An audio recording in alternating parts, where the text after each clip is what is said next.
Welcome back, ladies and gentlemen, and what an absolutely awesome game. I am D-Man, I'm here with Jat, and of course, I'm here with Skara as well, which you can't quite see on your screen at the moment, but we'll be bringing him in a moment. We've reached the final match. It is Azubu Frost versus CLG.EU. One team, the Taipei Assassins, has already advanced to the final on October 13th. What an absolute amazing game. Two teams look to join them shortly. We'll see shortly who will earn the right to get there. But Skara is here. Skara, I'm going to jump straight across to you because we have just seen absolutely amazing games. Firstly, help us break down what we just saw. Taipei Assassins beating Moscow 5, the only other team I can think of in history offline in an offline event to beat them in a best of 3. I think TPA has come into this tournament as by far the most improved team in the shortest period of time.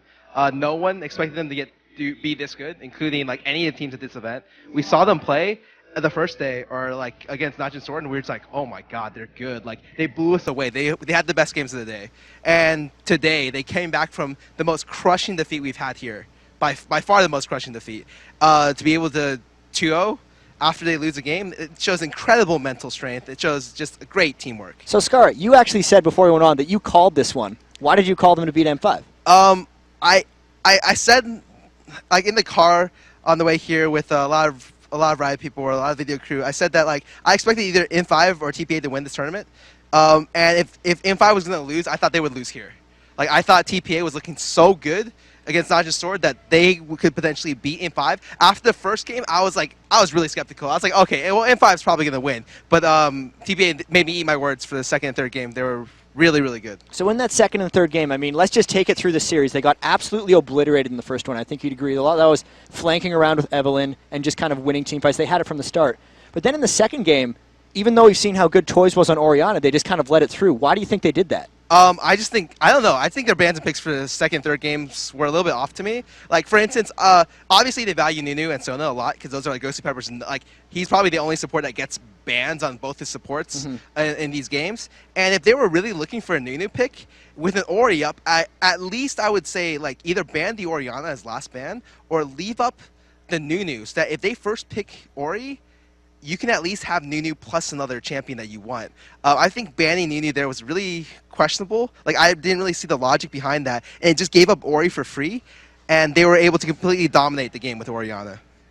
And what about the Nidalee? What about Stanley? Stanley has just absolutely bossed it there against Darian. Darian, he picked Yorick both games, and Stanley just said, fine, I'll go Nidalee both games and destroy you. I think he took the turret, I think it was 8 or 9 minutes we were talking about it, and in the second game, and then I think it was 11 minutes. It was 11 minutes in the third. Just straight 1v1. Had no help from the junglers. I think they analyzed M5 really well, and they're like, M5's strength is that their team fight's probably the best in the world. Like, you look at their team fighting, you look at their communication during team fights, how they switch targets, how they call targets, how they stick on different targets in the same team fight, and how they get away. They're obviously one of the like top 3 in the world at team fighting, and so they're like, okay, we'll pick Nidalee every game and not even look at team fight, especially against a Yorick comp which wants a team fight. All they want to do with Nidalee is split push and see if they can split push M5 to death. It looks like Darian and M5 don't have much experience against Nidalee, AD Nidalee in the solo lane, especially how the Koreans play with Chalice first, and it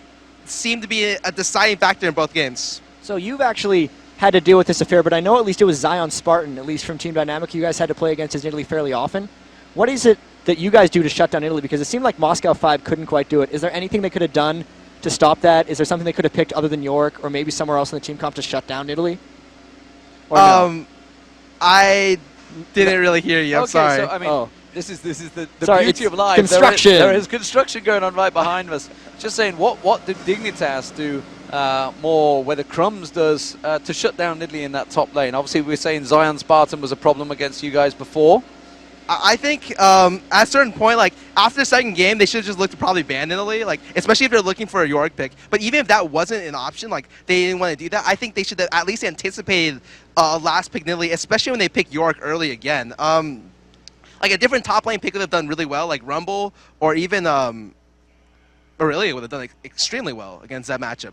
But they just let gave the matchup away for free again. I think what happened the third game is that they mind gamed themselves into wanting the 1v2 because they thought Italy would start bottom again, and they would just send York, because York is a better 1v2 than Italy. But unfortunately, they both ended up going top, and Italy won the matchup straight up again, and Kog'Maw lost a lane against Sona Ez, which is one of the most dominating 2v2 lane matchups in the game. And so, I mean, we can talk about, obviously, the venue we're in right now. It's under construction. You can look behind you. It's coming together pretty well since even we came on air, really. You as a player, obviously, you wanted to be here. How would it feel to come into a venue like this and play here? I mean, this is going to be awesome.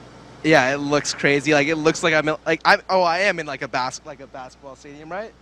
Mm-hmm. Yeah, like it is a basketball stadium. Yeah, huge. Like, USC's Galen Center. Yeah, it's absolutely gigantic. I would love to play here as a venue. Like, there's a bunch of constructions here, but even with the construction, even the construction looks cool. Like, that's the best thing I could say about this. Like, even the construction looks amazing. So I can't even wait to see the finished product. Yeah, I mean, they can see it on the screens right now. Obviously, there's going to be seating down there. There's all sorts of secret stuff planned for you guys that I nearly gave away, actually. I got to make sure I don't give any of these secrets away. And you can see there is obviously the work construction going on there. Now, we got upcoming. We're going to have Twitter questions coming up shortly. But, I mean, we've got the upcoming match. Azubu Frost versus Counterlogic Gaming EU. Where do you stand on this one? I mean, Counterlogic Gaming EU come through from your group. Obviously, they played you guys. They beat you in the group stage. It was a pretty close run game, though. I think the teams are fairly equally matched. Like, I feel like both have equal strengths in different areas of the game. I feel like obviously CLG, if this game has been two parts of the coin, CLG has mastered the defensive portion of the game. Like, they're masters of it. They're 100% like, they 100% believe in their late game over any other team, and that's what they go with. They go with their strength every game. They try to drag you into their strength and play with you on their terms, and they win every time they do it. It's up to Azubu Frost to look to make plays, with champions like Diana, Malphite, Alistar, stuff they've done before, and have been able to turn the game really, really early into your advantage. Like, I don't think they want to look for a late game comp against CLG.EU just because that's a little bit questionable. I honestly feel like the bans and picks were obviously very important in every game, every series, but in this set of series, like, definitely look to see like Orianna ban and pick almost every game. So you say that CLG goes for late game every time, and the bans and picks are maybe even more important for this, with the early game comp going out for Azubu and the late game comp obviously coming out for CLG.EU. What would you ban now against CLG.EU? Because WE did seem to have success getting rid of things like Aurelia and Anivia. Do you think they're going to let that stuff through, or do you think they're going to try to ban out some other late game heroes? I think they're just going to go for Aurelia and Anivia, definitely.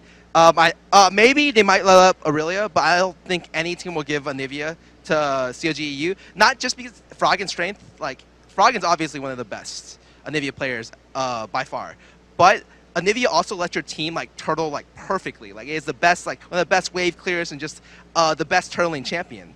But Aurelia, like, it's a possibility. I can maybe see an Orianna ban or a Karthus ban even, because they've been having a lot of success with that. Really, it's up to Azubu Frost to figure out what exactly they're looking for, because, like, if they're looking for like a Malphite-oriented comp, maybe they want to look to bait like a Karthus. Maybe they're looking to maybe they're looking to like bait an Orianna and then look to just dive it with 3 divers. It's really hard to tell, and it's not something that I would recommend, like, diving a champion like that. I don't know. It's something that obviously they prepared a long time for this, or at least I saw them taking notes in the backstage, so they definitely come into this match with a sense of like what they would like to play. I'm curious at what they'll come up with. Okay, so earlier on in the day, we asked you guys to send us some questions, of course. You've been tweeting #LOL Worlds. It's the championship channel that you guys are aiming at, and hopefully here are some of the questions that we're going to be asked. It has come from Captain Kickass. 60% of all champions have been played so far. Do you think there are any sleeper champions awaiting to shine? So any secret tactics tucked away for that final game? I think I mean, this is definitely a good question for you guys, because I knew you had a few things tucked away. Obviously, I feel like there's a lot of really, really strong champions, especially coming up for Season 3. certain teams like certain champion picks over others. So the teams that win here will stick with like their dedicated like 20 champion pool. But I feel like almost every champion is viable in this game, outside of maybe I hate to say this because I actually like this champion kind of like maybe Nasus. I feel like Nasus has now reached like the point where like I'm like, okay, I don't even know what comp he can possibly fit into to be like work in a game. But outside of him, I think everything else can work as long as you put in the time and find the team comp to work around it. So that would still be like 35% of the champion pool that haven't been picked. Do you think there's anything in particular? Because, I mean, all of these teams have played multiple games already. There's nothing left in the tank, you think? Is there a Draven to come out somewhere? DFG Teemo mid. AP Teemo, maybe? Szechuani mid. I feel like the teams have showed a lot. Like, the only team I expect to be able to take out something new, I feel like Azubu Frost doesn't have much new stuff. Like, they've already showed Lux. I feel like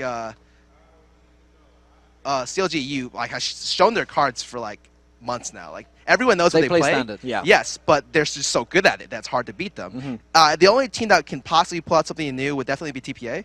I feel like TPA might be holding a little bit back, and scary. Yeah, I'm excited to see if they bring something new out. Okay, so that is Scarra's bid. What do you think, Jad? Is there anything you think out there? I mean, you are the game analyst here, so you guys, you are in the office every day looking at these champions, so you knew secret strong champs that you guys feel that may get used? There were a few predictions that we had coming in, actually. One of them is that Ezreal was going to get picked or banned in every game, and that didn't happen. That shied away from it just in that last setup of matches. Has been the only so difference. Close. Everyone thought it was going to happen. AP Teemo was one of my predictions that hasn't happened yet because I think it's absurdly strong in a lot of scenarios. You just have to find the right matchup mid, and it just hasn't presented itself yet. You could probably run it against an Evelynn, but people are too scared of letting Evelynn through because it's just been mopping the floor in team fights. Draven was a prediction, but all the Draven players are gone. I know I'm a Cutie Pie was maybe thinking of doing it. CLG.EU was scared of it. Other than that, it's been a pretty diverse tournament, and for the most part, I've been pretty happy. So, that is it. Thank you very much for joining us, Scarra. Thank you very much. So, next up, we have the match between the Korean powerhouse. It is Azubu Frost. Do not go anywhere. It is going to be CLG.EU. It is the OGN replay. It is all on again, Jat. And honestly, how are these guys going to compete against each other? I mean, Azubu Frost has shown they're potentially one of the best teams in the world. They had a best-of-5 set against CLG.EU earlier, we've alluded to a million times. They won it 3-2. They dominated their group stage this time, and they took down TSM in that 2-0. It was kind of close. They won the team fights. That was a pretty good set for them, but they've been looking really strong. Whoever wins this gets to go to the World Finals and face TPA, who looks unstoppable right now. How are they going to shut down Stanley in the finals? I was confusing my words there a little bit. You mentioned McNoon, and honestly, we've had a discussion about the top laners, the top laners. And you know what? Stanley just proved against Moscow 5, he had the nerves of steel. I mean, that is surely the sign of one of the very best players in the world. He's broken onto this scene. Maybe sort of in the American world and the European world, maybe didn't know him really too well. The Asian scene certainly knew him. The teams that have been out there knew him. CLG.EU certainly knew him. And, we have teams like this. This is where you test your mettle. This is really where you become the strongest players of the world. If you've got the nerves. Just thinking back to the Moscow 5 game, we were talking about it. Diamond Prox was really off his game. It seemed like they might have been, the nerves could have affected them. We have $1 million on the line for the finals here. Even pressure. That game was a difference between a guaranteed $250,000 and a guaranteed $150,000, which they had for third and fourth. All of these games just mean so much to these guys, and that was the first time I've actually seen Moscow 5 a little bit shaken, and then you looked at Stanley when all of this was happening, and he was just diving headlong into Nunu Cog with Nidalee, completely fearless that entire game. And that's something that Shy did in the group stage. Really, the top MVPs in this tournament, overall, I have to say, are the top laners, because we saw Shy in the group stage, we saw McNoon in the group stage, we've seen Stanley now. They've just been so unstoppable. They've created so much pressure up in that top lane. And now we have Shy against Wicked. Wicked respected for being one of the most well-known top laners. Certainly his Aurelia is legendary. If that doesn't draw a ban, we'll see a great showdown. But Shy beat up on an Aurelia in a previous match with Singed, and it's just, you know what? Well, we spoke to Kevin about that, actually. We did get to see Kevin earlier, didn't we? And he was saying, look, he got the early kill. Once you're behind, it's very hard to come back with. The irony that I'm thinking of in this tournament is Hotshot because Nidalee seems to be back in the action. You know, one of the top And champions. he's stuck in the jungle. And Shen has been one of the top champions. And he's now in the jungle. Yet these are the two champions that he was absolutely stomping with in Season 1. It's funny. It's funny how things go around in this game. It's, you know, a lot of the tactics that a lot of teams have been bringing into this have been pre-Season 2 or Season 1 things. You know, they've just simply gone about. Circle, everybody's just pulled them back out and says, everybody forgot about this tactic. It works. The and new it's catching Cog the is new a huge Metro. example of that in a lot of ways. Even just the resurgence, so much of it was the big three of 80 carries, Ezreal, Corki, Graves. And in that last set, it was Vayne, Kog'Maw, and then a little bit of Ezreal. And it was just kind of an old school throwback. We saw some Sivir bans earlier in this tournament. Nidalee coming back. The team fighting was broken a bit by TPA there because they were back for the split push. We hadn't seen that be successful in a really long time.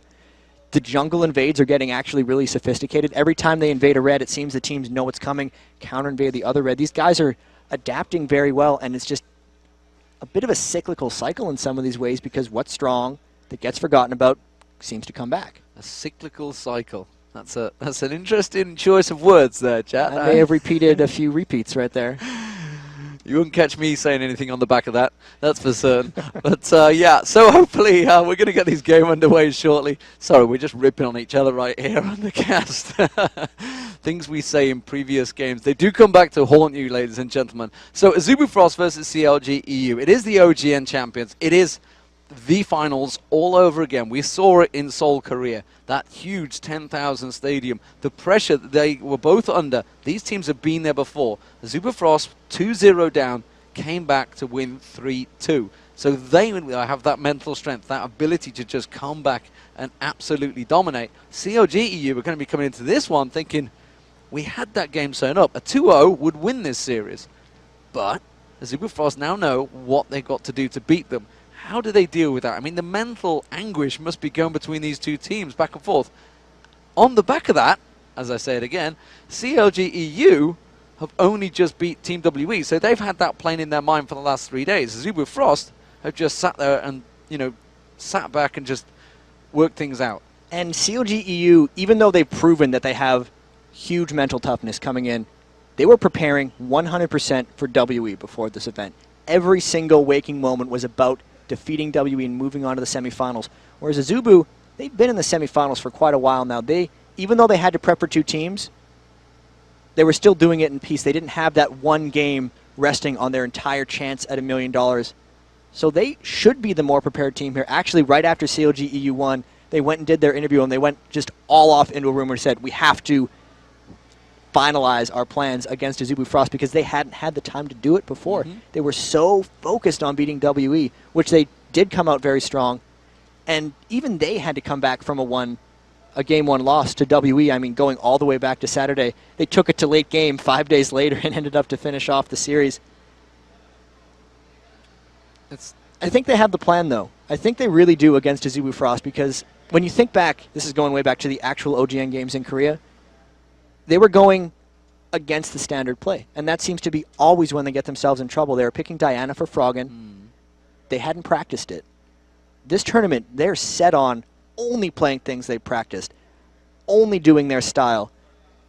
And we haven't seen a team actually been able to beat it yet now that they've fallen back to that. Yeah, but we know Froggen wants to play multiple different things in that jungle. He wants to play Lee Sin mid. Sorry. I might as well say jungle because he wants to play all sorts of bruises in that mid lane, but they've not allowed him to, unfortunately. But hopefully things will get underway certainly soon. So, Taipei Assassins in the final. If you've just joined us, they've beaten Moscow 5 2-1. It was an epic match. You're going to be disappointed that you missed it because it was craziness. Who would they want in the final? Azubu Frost or CLG.EU? That's a really tricky one. I think, based on how aggressive they are and how well they split push, I think they'd want the challenge of breaking the CLG.EU turtle because no one's been able to do it yet. And just seeing it the way they were able to end games with not even the late game team comp, their ability to get towers and Stanley split pushing, I think that would be the ultimate clash of styles that I think they'd like to see. And of course, they've practiced with each other all week. So, ladies and gentlemen, we are going to get things underway. Starting out as the red team, they have been a dominant force in the OGN. They are the OGN champions. It's Azubu Frost.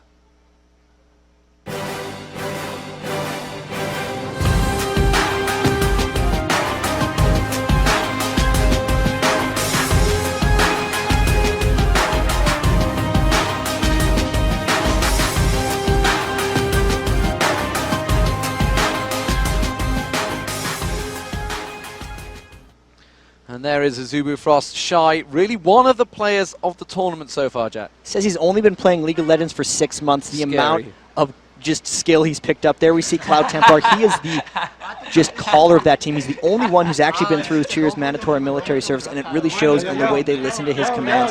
He is the tactical brain of them. Just going through there, actually looking very confident. Zuba's looking pretty good right here. They're happy.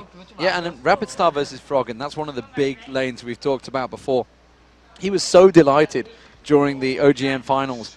Gunwung there, honestly, one of the best AD carries we've seen this tournament. And he actually used to play top lane for this team. He's the captain. He goes where they need him. He's been a very strong Ezreal. He's had a couple games, 7 kills, 0 deaths, 5 assists on Ezreal. Waving the camera. Doesn't want the sunlight to be on him right there. He's just moving around. And here we have, I think that's MadLife. And he's one of the stars in Korea. Star support. He is absolutely a superstar, a megastar. He gets more cheers, I think, in Korea than any other player on that team because, they love him. He has to be the most popular support in the world. Brought out support Zyre, brought out support Lux. He's just an innovator. Right on the other side, though, starting as the blue team, they just took down Team WE earlier today in 1 game. It's Counterlogic Gaming, Europe.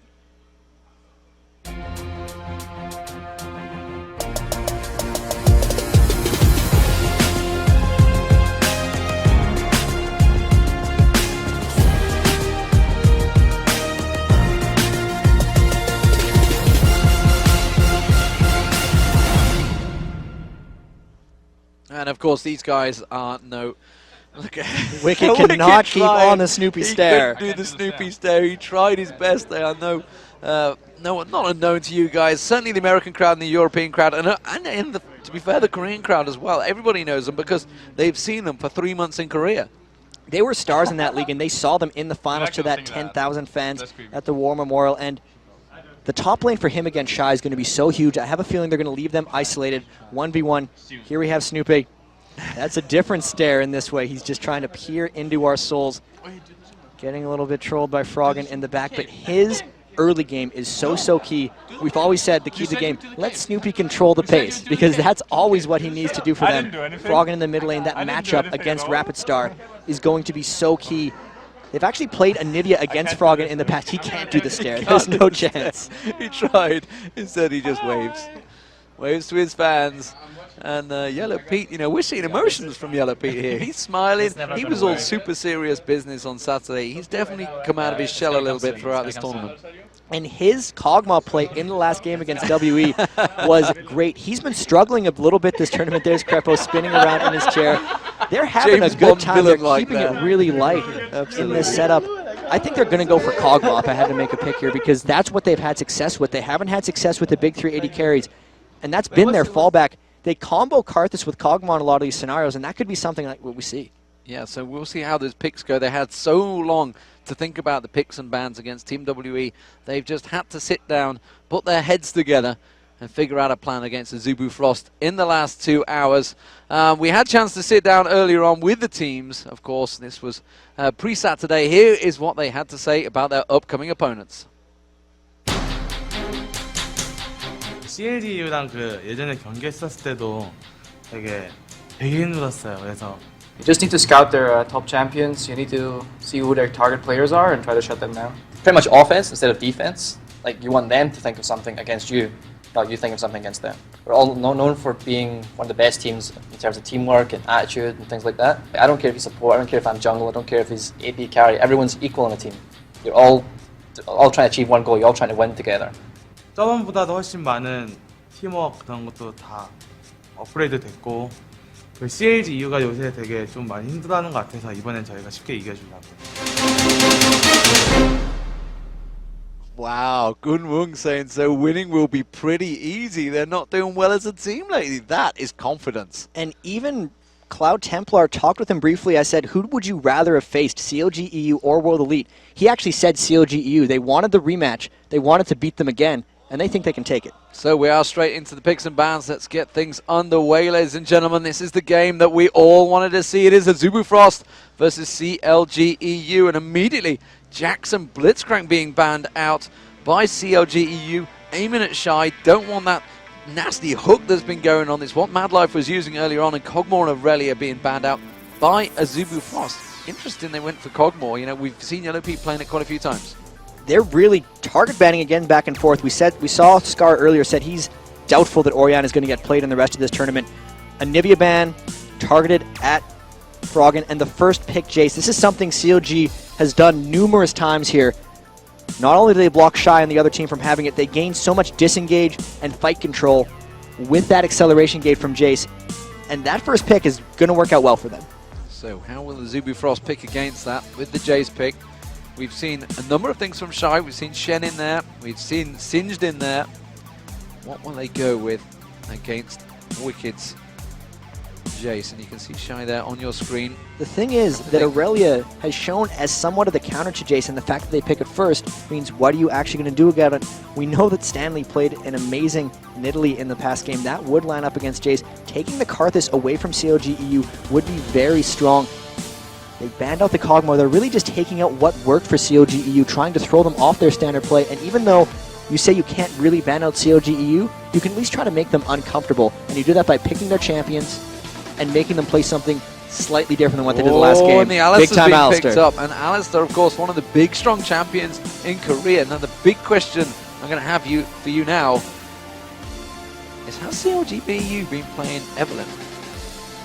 I don't think Froggen's actually been playing Evelynn because it got left off of the picker ban. I think what they did here, He asked us whether Rapid Star played Evelynn, didn't he? and We're they don't think that Azubu plays Evelynn, but I don't think Froggen plays it either, so they actually just saved picks and bans. They got the target out, and they weren't fearful of Evelynn.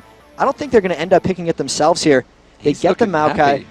He is looking very happy. They have something planned here. It's not going to be Nasus, surely. No way. After we just heard Skara saying, I can't think of any team comp that Nasus fits into, I would be extremely surprised if they go Nasus versus Jace. Have Scar eat his words almost immediately if that were to happen, but I am doubtful as well. That Zyra, however, That's a definite support. could very well be a support, and if they did that, they put Alistar into the jungle, which would be surprising to me because MadLife's Alistar play against CLG.EU in the 5th game of that was crazy. They made a highlight reel out of everything he was doing to zone people out of fights. Coming in with Shen and York would be pretty strong for them here. Seeing as Wicked hasn't picked a Nidalee, obviously, because we saw how well that matchup turned out. And Shai's had success with York in the past. So Yorick has been locked in. Looks like it's going to be Shen in the jungle, which means it's going to be MadLife support. We're just waiting for the final AD. I would hesitate and guess it's going to be Graves. So we're pretty sure what Azubu Frost are going to pick. It could be Corki, of course. He could go Corki, but he's a pretty popular Graves player, I believe, Gunwon. Gunwon has shown that he really does subscribe to that big 3, pick 80 carries with dashes. Seeing as Ezreal's already gone, Graves is his natural fallback, especially when he has to deal with something like Maokai going on him. In the past, though, teams up against Maokai would generally pick Corki over Graves because the dash range is more likely to take them into a tower. If Crepo gets to play Soraka, he used to play an absolute ton of this. And if they do this, they're going to go for a Morgana potentially. They try to land a Dark Binding and then combo it up with the Jace. This is something that they were talking about earlier. This is a poke comp, essentially. They try to get a lead, they land the Binding, and they combo it down in. Bringing out game 1, that means Flash Bananas are available to Crepo. That's where it came from, where that phrase was coined against Moscow 5. However, they're against the Azubu Frost, and Moscow 5 are out of the tournament. Will CLG.EU follow them? That is the question. Final pick. Now we're just waiting for that Morgana to get locked in. Expecting it will do. And will it be Graves or will it be Corki? I'd be surprised if they pull out something else. It could be Draven, which is definitely an interesting one because remember CLG.EU banned out Draven against Dignitas because they said, we simply don't know how to play against Draven. That would be a level of research that I think would be absolutely crazy for them. I don't think they're willing to play an 80 carry without a blink, especially against Maokai and Morgana. It's too vulnerable in all these scenarios. Tristana, I can see it because of how they know CLG.EU takes it super late game, and that's when Tristana would become relevant because her range would get above 700. But the misfortune, we did see that twice in the group stage already, but that is, just remembering, I'm kind of eating my own words here, they have played 80 carries that don't have blinks. They did play MF twice, and it was very successful. But this is very dangerous. This is the mid-game strategy for them, because if it does get hyper late, he won't have enough safety to be able to take it over. That's a very aggressive pick by Azubu Frost. So you're seeing the team comps. You know exactly what CLG.EU are going to do because Well, they told us. Simply as that. You know, well, they told you. I was like, don't tell me. I don't want to know. I just want to see it. I will leak this stuff. This is a strategy they had prepared really before any of this. It's something they've really wanted to run. It's all about Dark Binding queued into everything else. I'm a little concerned for CLG.EU because this does differ slightly from their standard play that they've been so good at. We haven't seen Froggen on Morgana in forever. We don't know his confidence level. They're so comfortable playing Karthus, and that got taken away from them by Rapidstar. So this is going to be tricky for them. They really have to execute well, and it does feel like they're out of their comfort zone. Well, they said that this is a tactic we discovered 2 days ago, and we've been practicing it since. So that tells me they've been practicing it with Type A Assassins. That would be a good possibility, and who better to practice against the finalists from Type A Assassins, the team that just beat Moscow 5 and also mimics a very aggressive style. If all CLG wants to do is turtle, who better to practice that against than TPA? And of course, you know, there's no point saving it because TPA know exactly what it is. So they have to use it now. They have to use it anyway. Yeah, so Azubu Frost, how do you counter this one? They've got 2 global ultis in there. They've got the Karthus Shen. They've got the Yorick as well to help out. We know a MadLife is absolutely awesome on Alistar. The team comps definitely are strong in favor of Azubu Frost, certainly from their point of view of being relaxed on the characters they're with. I don't think they're going to be able to outpoke because we've seen MadLife's ability to just initiate fights with Alistar before, even zoning out in the start of them. They have a team comp that can create. They have the Shen taunts, they have the Karthus walls, which we've seen. They stopped the double wall strategy from CLG.EU as well. They had the Jace Karthus walls before. They blocked that. Really, Azubu Frost done their homework as they all now run out of the base. Everyone up top. They might try something sneaky, maybe a delayed Blue Invade or something along that. So if you've just joined us, ladies and gentlemen, the semi-final has gone underway. This is the second semi-final. If you missed the first one, Type A Assassins versus Moscow 5. It was epic. And Type A Assassins are now in the finals, waiting to see who they will face on Saturday, October 13th, here in the Galen Center in Los Angeles. CLG and the blue team, Azubu Frost as the red team. It is OGN Summer Championships all over again. Who will be facing Type A Assassins? Some would say a definite shock finalist, but honestly, they have proven themselves. They come against Najin Sword and Moscow 5, 2 really of very strong teams, and they've beaten them both cleanly. So crazy to think that Moscow 5 is out of this tournament here, and a lot of poke going back and forth. These are the last 3 teams in the world that are here. We're going to see one of these, and they'll be playing for $1 million after this. It's crazy to think about. Everything lies on these next 3 games. They've already played that best of 5. They're poking back and forth, and there's a defensive start by both of these guys. They got the wards down where they wanted them, but other than that, it looks like they're just going to go standard in the jungle. And we talked about the nerves, the pressure, the adrenaline, the shakes in your hand coming into this match. It's just, I can't even imagine what these guys go through when they have to really come up against these big pressure situations. As it is, we're going to get no crazy invades coming out here. Snoopeh, CLG playing it standard, Azubu Frost playing it standard. They've got to start off, they want to be where they're comfortable. And we did see a double golem take by CLG.EU.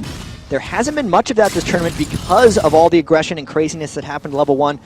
That's going to help them hit level 2 earlier in that lane and try and get onto Woong since he is vulnerable on MF unless he snowballs the lane and gets very far ahead. Want to look over at the top lane though. How's Wicked going to be dealing with Shy's Yorick? Because Nidalee was able to push on very hard to Yorick. Shy has something in his back pocket as well. He's played a fair bit of Yorick already this tournament, and Wicked actually hasn't been dominating lanes on Jace. He's more been using it for the teamfight utility. Whether he's strong enough to go up against Shy, he's going to decide a lot in this game. How about the pressure on the bottom lanes as well? Yellow Pete, Gunwun. The Asian AD carriers have really been showing strong signs in this whole tournament. Yellow Pete struggled heavily in the last game as well, you know, against Wei Zhao. Wei Zhao was very much out farming, and Wicked already losing a lot of hit points in that top lane, so again, showing the confidence they have early levels in Yorick. And bottom, they got the double golems, but they haven't aggressed anything before level 2, so Woong happily free farming that lane. And it's tricky for Yellow Pete. He did have that comeback on Kog'Maw, but every time he's been on Ezreal this tournament, he has gotten out-farmed and generally had to stall and kind of wait for his team to create form. And with the Soraka lane, there's just going to be more of that. It is about the farming for him, and he has to prevent Alistar, Misfortune, an extremely aggressive lane, from getting on top of him. And you know, we're seeing Crepo here on Soraka. It's something he is very comfortable with. I mean, he used to constantly be that strong Soraka player. Obviously, they've won the coin toss. They've got the blue side. So this is probably why they pulled it straight out here. Shy's going to get dived on. A good knock back there. You can see the twisted advance. He should get the knock up. Will he be able to walk away from this one? Shy's going to have flash available. I believe he's just burnt it out. And he's going to get dropped down. First blood for Snoopeh. Very nicely played in that top lane. And that should snowball for Wicked in the top down. Great gank. They did burn everything, but it was absolutely worth it. The lane gank, brute force. Shy did not expect them to come up from there, and it burned his flash, so he's going to be very vulnerable throughout the rest of this. Snoopeh could very well go straight back there and try the same gank again because they can pull that off almost whenever they want. It's going to be trouble there for Shy early on. The bottom lane, that's an Cloud Templar trying to get on Froggen's action. Of course, he doesn't let anyone take the race, not even his own jungler.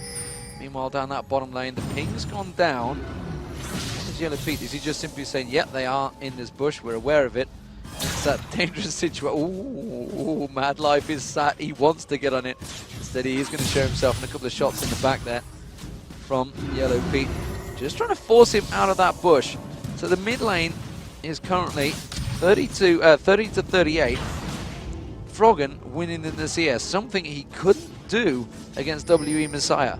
And that's a good start for Froggen. Karthus and Morgana is a farm out lane, and there were not enough wards here. Snoopeh coming around again for Shy. Shy has no flash. Snoopeh coming around. There's going to be the Sapling going down. Twisted advance knocks him back again. Wicked's going to get the knockback. This should be another kill. And Shy is in all manner of trouble here. Who's going to pick it up? He's going to have Cloud Templar coming around, tried to support him, but Wicked picks up the kill once again. 1-0-1. Both those now. That's going to help out the jungler as well as the AD carry. The top lane bruiser. And just look around the map for Azubu Frost right now. That only good ward for them on the map is that one in the top lane river, but Snoopeh was able to sneak around. This is sometimes a ward mid can save your top laner's life, and Azubu Frost did not have it there. If they had the ward on CLG.EU's jungle exits like most teams do, they would have seen Snoopeh enter the jungle and sneak around, but since they didn't, it cost Shy his second death of the game, and that is a great start for CLG.EU. When they come out ahead in the early game, it is really difficult for teams to come back on them. I've almost never seen it.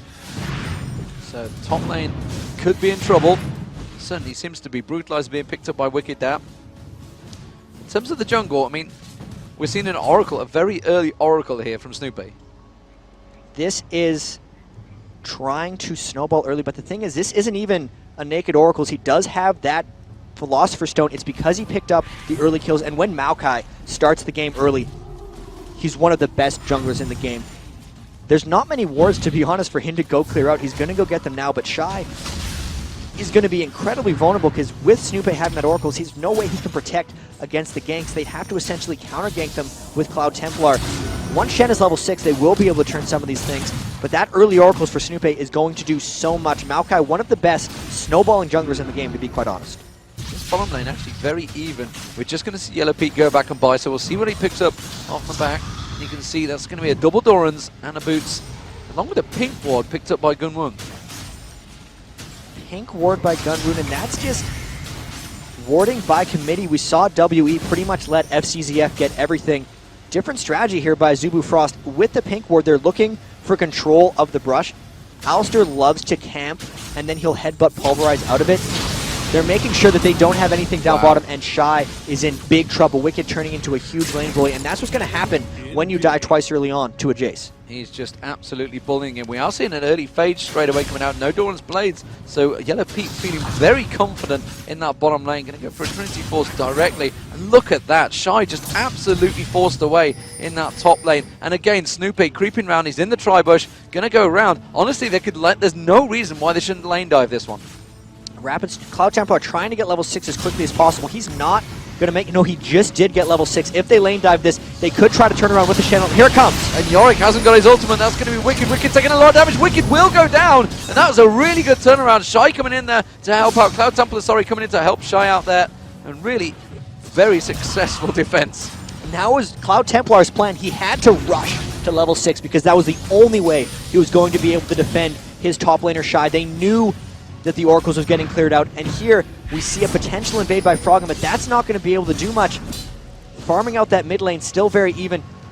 really had to give it to Cloud Templar, knowing the only way he can protect his top laner was to get level 6 as soon as possible, and he did just that. So potential overconfidence, maybe? How would you give that one? Mid lane has been pushed. We're seeing Morgana heading south here, along with Snoopeh. I think they may try and make an attempt. No, he's just saying, I'm going to take your race against Snoopeh. I know you stood right next to him, but I'll keep on that tax. I think that was overconfidence by CLG. It's strange because we saw, even in their first game against WE, the double tower dive on the Wicked, the second one got turned around by a global ult, and they didn't necessarily see it coming. Now the next time they do it here, there's the Rapid Star ult on Karthus as well that could come in anytime they try to go aggressive. The Alistar MF, Woong starting to get a slight lead onto Yellow Pete. If they try to get aggressive, Snoopeh clearing out those wards. If Snoopeh goes in, there will be the Requiem coming in. They have to be very careful in almost every lane right now. So Woong just using that pink ward to clear out that bottom lane. Snoopeh is going to sneak across, but in fact he will pick up the purple ward. So that purple ward just been placed by Woong there, has been taken out already. Aggressive stuff from Froggen in that mid lane, forcing Rapid Star back. He has got Wicked coming down, which means the Dragon is almost certainly on the cards for CLG here. And Snoopeh, again, with that Oracle, clearing out the wards. So everything now completely clear. We've got 5 members of CLG all in the river. And they have to be careful. This Dragon looks like it's going to be... If Cloud Templar goes in for a steal here, it's going to be very aggressive. That's the only thing they can get. They can't win a team fight here. It looks like he might try to steal, though, but CLG trying to zone them out. So you can see the Misfortune ultimate. Here comes the Karthus ultimate. Will it be enough? Do they manage to get the steals? No, they do not. Snoopeh gets it. They're going to turn the attention. That's going to be a kill. MadLife getting on towards Snoopeh. That's an Oracle burn. That's a good turnaround. Cloud Templar's going to go down. Wicked's got away with that one. Crepo might get dropped. Woong's on the back of Froggen. You will get in there. MadLife taken very low. Hasn't got his ultimate available. Forces the flash from Froggen there. And Woong might be able to pick up on Wicked here. He's going to get another shot. Will it be enough on the turret? Has he got enough to take it? No. Wicked has baited him in. If we could get the camera back down there, we can see they're going for it. On towards the champions. Damn it. Woong's taken down very low. We missed all the action, but he was almost dead on the back. And you can see Froggen is trying to push the pace there. That was a bit of an overdive, and I was so surprised that Azubu Frost went into that. They got enough damage out with the Misfortune ultimate that they went in for a 4v5. Keep in mind, that entire time, Shy was pushing the top lane, so he's actually surpassed Wicked in minion kills. Now, CLG did get the Dragon, but that fight was even in most regards, and CLG was lucky to get away with their lives there. Really close fight, and that shows the absolute aggression from Azubu Frost. Really, Moscow 5 is one of the only other teams that will fight down men if they see that window. And that's just a preview of things to come for Azubu Frost, because that fight was well played. Was well played, but the gold advantage is slightly in favor of CLG.EU at the moment. Remember, they did get the Dragon. Was it worth losing the Oracle, though, on Snoopeh? That's going to be tricky. The great thing about that is he did have the Philosopher's Stone. He does have a Heart of Gold right now. He lost the Oracle, but he's not too far behind, because you look at the total gold flow, and he's about 400 ahead of Cloud Templar overall, which is the cost of that Oracles. So losing that does set him back, but it doesn't put him behind Cloud Templar. Yeah, and you can see the gold difference. Snoopeh obviously slightly ahead at the moment. Looking at the top lane, Wicked is definitely ahead in the gold there. No surprise, did pick up a couple of kills. AD-wise, Misfortune, Woong are definitely ahead on that one. But Froggen is a long way ahead, though. Froggen could get jumped on here. Cloud Templar's going to come round. Pulls the Black Shield out. Pops his ultimate. Can he turn this into a kill? I'm not too sure. Rapid Star's definitely the target. Rapid Star's going to get taken very low. Cloud Templar using the ultimate to save Rapid Star. Oh! And Froggen dodging out away there. Is the sapling going to get on, though? It didn't go for Rapid Star. Went for Cloud Templar instead. Drew that aggro. And the Ezreal ultimate from Yellow Pete, not quite enough to catch onto them. 65 health there. Froggen living off of the spell vamp, and that Abyssal Scepter rush coming in to fruition there. All the damage from Shen and Karthus was mostly magical. He was barely able to stay alive, and the turn was so close by Snoopeh. They're taking a lot of tower damage after that fight, and here comes a Karthus ult. I don't know what it's going for. Maybe bottom? Top? Not quite sure there. Could have just been used to push him off the tower. It may well just be pushed him off the tower. It definitely wasn't for Wicked there. He was pushing on towards Shy, probably to get them off that middle turret. Froggen was taken fairly low on the back of it. Was expecting to see whether Gunwin was going to turn something on towards Yellow Pete, but it didn't manage to turn into anything. 13 minutes gone in this game. Just 1k difference. 3-2 in kills. No turrets at all. Very tight game. And how is CLG.EU going to progress in this game without Karthus? Because they are so comfortable just playing that style. The front line / mid line of Karthus makes it protect the AD carry, because if, for instance, if CLG.EU wants to get onto Woong, they have to go through the Karthus defile, and that is an extremely hard thing to ignore. On top of that, you'll have the bullet time coming out from MF. It's actually a very strong team fight phase from Azubu Frost, which is out of CLG.EU's comfort zone. If they have the most confidence going late game, but comp-wise, it's actually going to be fairly close and well fought. This could really just come down to perfect execution in team fights and the smallest things.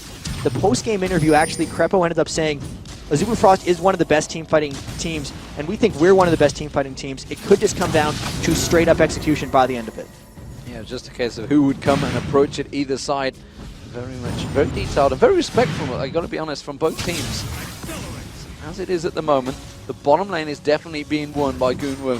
127 to 103 CS. Mid lane, we are seeing Froggen slightly ahead. We saw how aggressive he was feeling. We're seeing it right again here. Puts the black shield out there, pops the ultimate on towards Rapistar, tries to dodge those layaways. Has he got enough? No, he hasn't. The Dark Binding caught onto a minion there, and they both back away from that one. Yeah, neither player wanted to budge there. They were just like, we are going to duel this one out. Straight up 1v1, no junglers anywhere near. Shen ultimate wasn't available, just went straight fight. And quite honestly, that minion saved Rapidstar's life. If he hit the Dark Binding inside of the Tormented Soul, he would have been done. And this bottom lane has really started the turn for Azubu Frost. That impure shots from Misfortune is negating a lot of the de-aggroing of Soraka's heal. It's healing for half as much. They aren't able to just brawl them.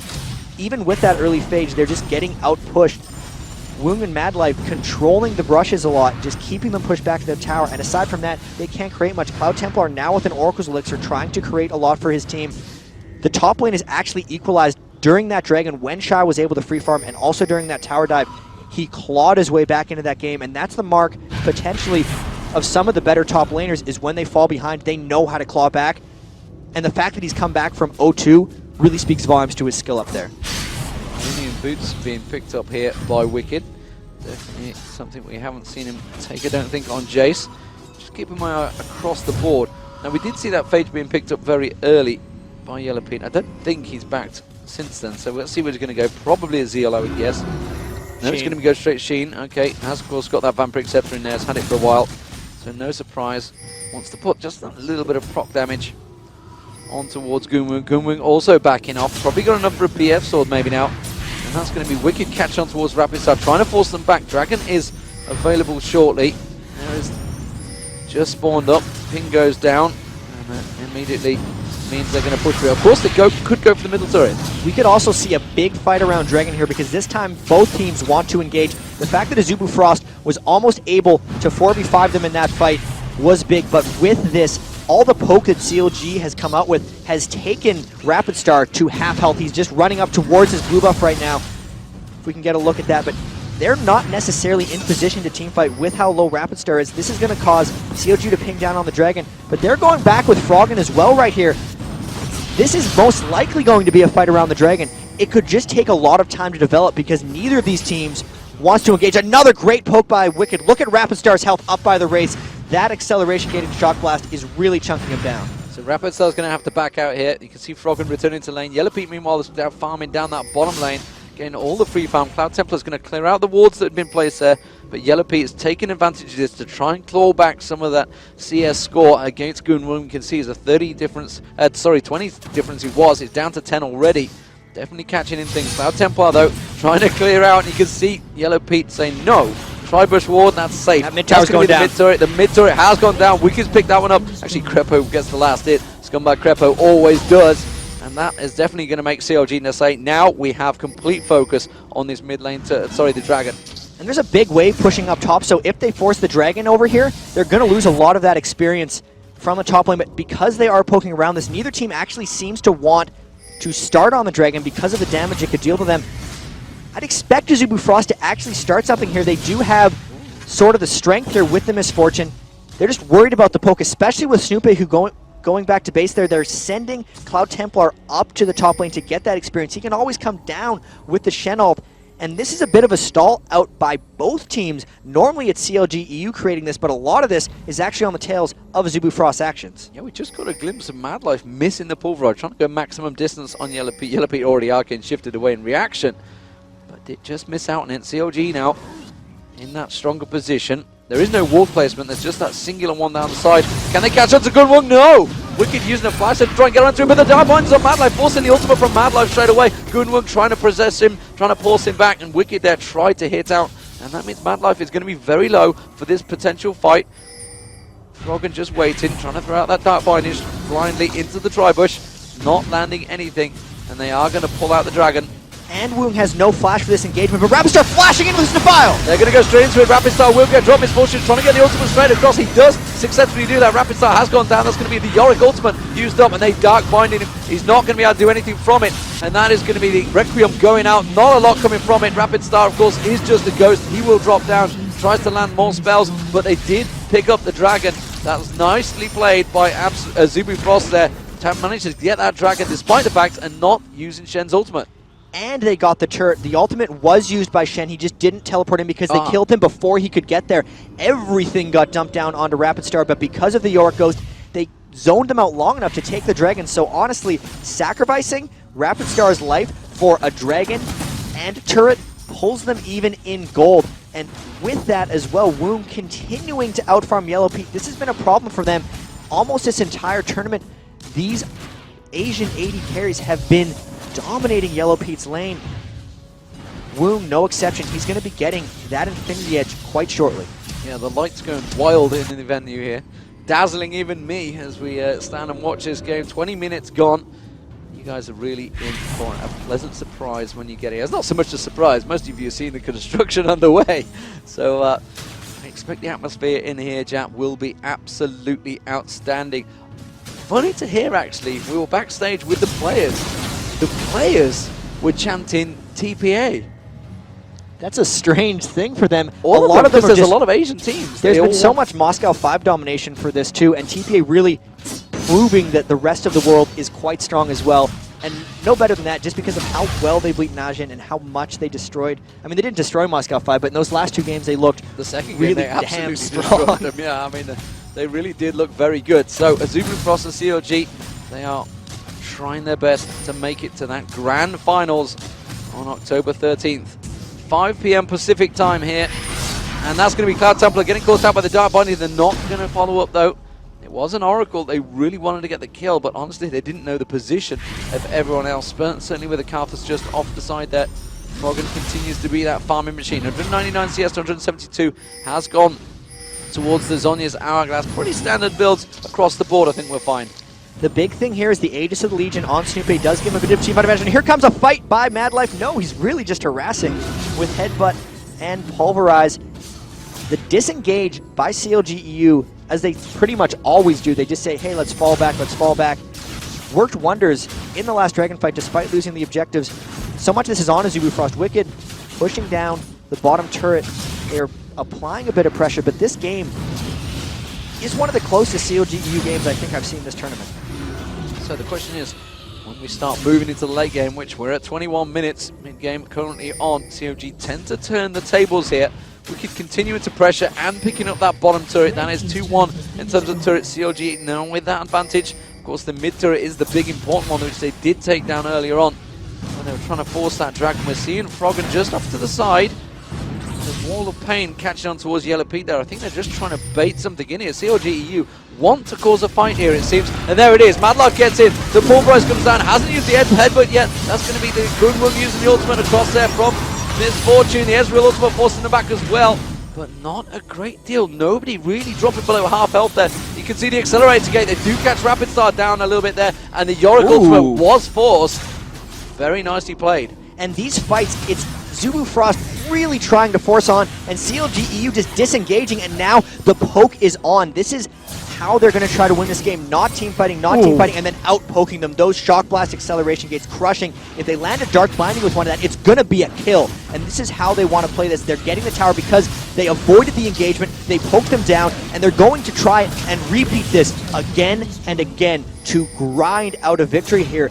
This is what they wanted to do. This is how they play. How many times have we said CLG wants to grind out a victory, but we just saw it because that was everything Azubu Frost tried to dump into that last engagement, and they didn't even get close to a kill. They burned almost everything on that engage, and they got poked right back, lost a tower. They might get a little gun shy here because that hurt them. They need to find a way of flanking. They need to find a new way of team fighting. This is looking good for CLG. It is, and it's actually early aggression, I guess you could say. Certainly early from the CLG terms. It is. They are definitely turning the tables here, and the poke gain again coming on. Honestly, I'm not too sure Azubu Frost want to fight for this one. There's a couple minions there. They should take advantage of it. They've caught Cloud Templar and the Dark Bindings, and again, he is unable to get involved in this fight. CLG.EU just going to wait for the next wave to come up there. We'll get a couple more pokes onto it. And poke is actually, even though CLG is a late game team, a bit of a mid-game strategy. The poke is only as strong as the time of the game. Froggen trying to come around the side, but they have wards to check it out. Wicked just spamming those spells onto the tower, and it looks like they're going to be able to take it down again because Azubu Frost right now doesn't have an answer for this poke. As long as they stay here, it's shown they can engage team fights, and the longer they wait in the turret, the lower they get. So they're eventually going to have to back off here. Yellow Pete actually trying to bait something out here. There it is, the flash taunt from the Cloud Templar, but they immediately disengage. They just back away and say, fine, we will poke you again. And honestly, they are quite happy to just keep forcing him back there. Cloud Templar again taken down. There's the wall. That's surely going to be Gunwon going down. They would just turn everything towards him. Yes, they will. That's the Yorick ultimate dropped on him, and they just back off, say thank you very much. We've picked up a kill. We are not in trouble any way, shape, or form. Very, very well executed by CLG.EU. They will take the tower off the back of this one. They're going to go in there. Cloud Templar's got to be careful he doesn't get caught out. Yellow Pete will hit the damn tower. This is great for CLG.EU. We've seen some poke comps executed well in the past, but this one in particular is a little bit better because they have such a strong team fight if they do actually get engaged on. Normally, Morgana, Maokai, Jace are actually very good at initiating. It's just the disengage. A lot of their ability with this comes from how good CLG.EU is at disengaging. They have so much on top of her global healing. It's just Azubu Frost really has to try hard to get in here, but CLG is going to continue and disengage. The blue buff coming into Froggen, that top tower, going to be their next target because they push down 2 in the mid and in the bot. Those 2 on the top are going to be next to fall for CLG. So the dragon is available. He just backed off.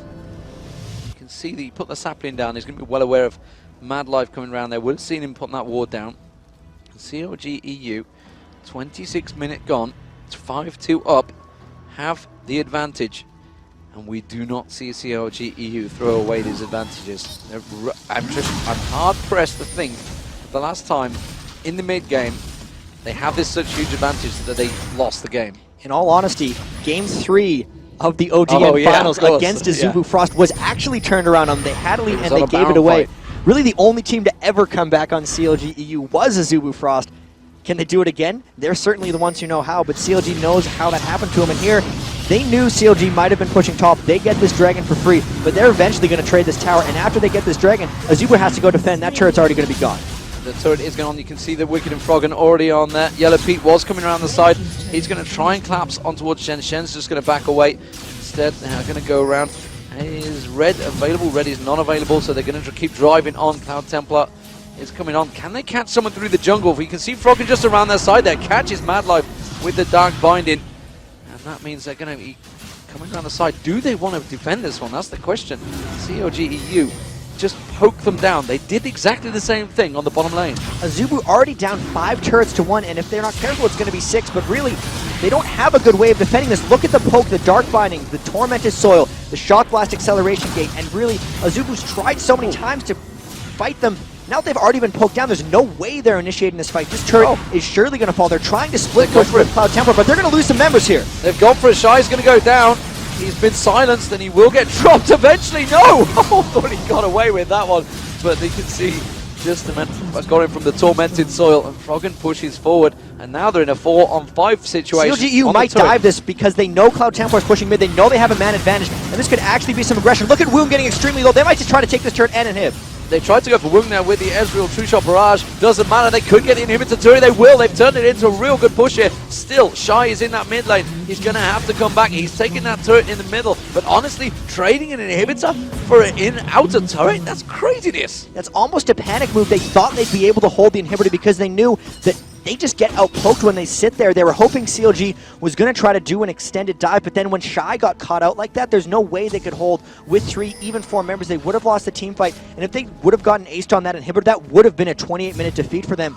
They need CLG.EU to make a mistake because that poke so far has been flawless. They need to catch them out at Baron or something creative because CLG.EU probably isn't even going to go for Baron. They know how well they poke down at these turrets. They're going to have super minions over in that top lane. If they go for the bottom tower and just rinse and repeat what they've been doing already, I don't see what Azubu Frost does to stop it. They're going to try an all-out, absolute last-ditch effort at initiating when they get to that turret, because other than that, they're just getting starved out of their turrets right now.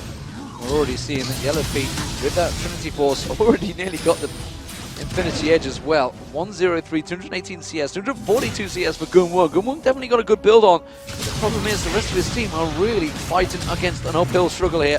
The poke comp coming out, Wicked Yellow Pete just throwing it out there. And again, Froggen catching out Shy with that Dark Bindings really has been key to setting up the kills, key to setting up the poke. Once someone's Dark Binding, I mean, it's so easy for Wicked to just hit them. And there's not even an Oracles right now on Azubu Frost. Their Oracles is on Cloud Templar off farming. So they're trying the last ditch initiation here. Can they get it? There's a disengage coming already. Because the Yorick ultimate used on Rapid Star, they've just backed straight away. They can do it so quickly. We saw it in the Team WE game, or sorry, game 2 or whatever you want to call it.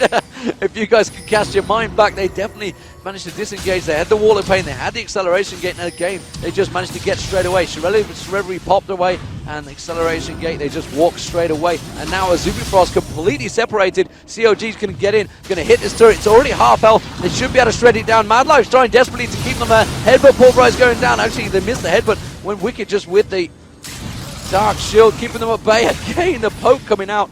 Wicked and Yellow Pete just absorbing the damage on towards Cloud Templar, doing as much as he can, but honestly, there's only so much tanking you can do against this poke. A well-executed poke comp is one of the most hopeless things to fight against, because you try to initiate and you know it's going to get punished. You try to sit in the tower and that gets punished as well. This turret now at half health. The next Dark Bind that lands will either be the turret or a teamfight victory. There it is. He's now at half health. He's trying to take out wards, but he's at half health. All of their team getting lower and lower, the turret getting lower and lower. CLG.EU just sitting pretty, safety with the Black Shield, with their disengage. They're trying to use everything to keep them off this turret, but it's only a matter of time until this turret falls and CLG takes their second in hit. And it just needs one more hit. There it is from Yellow Pete, goes up, hits that turret out, and what is Azubu Frost going to do about this? They're in desperate trouble. There's a huge creep wave on the bottom lane as well. CLG.EU could be able to turn this one around in a matter of seconds. Cloud Templar's gone down there to try and clear it out. It means the inhibitor's going to go down. They're going to turn on towards Cloud Templar. Cloud Templar's got to be careful. He's going to get Flash Ultimate on them. That's the Dark Binding lands. Cloud Templar drops an Oracle down. That is the least of their worries though, because CLG.EU are ripping through them. You can see they're trying to turn back on, and a quick disengage for CLG.EU. So quick to just back away from all the damage of Azubu Frost, and they are helpless against CLG.EU right now. And this is Jace in a lot of ways. The Acceleration Gate is the key to their disengagements. Obviously the Black Shield helps, and there goes Woom. There goes the tower. They're big team fight here. Big team fight is definitely going to go CLG.EU's way. Rapid Star already dropped the Yorick ultimate on him. They're going to separate away from Rapid Star. Wicked might go down from this one. MadLife will get dropped as well. He's sounding the pull.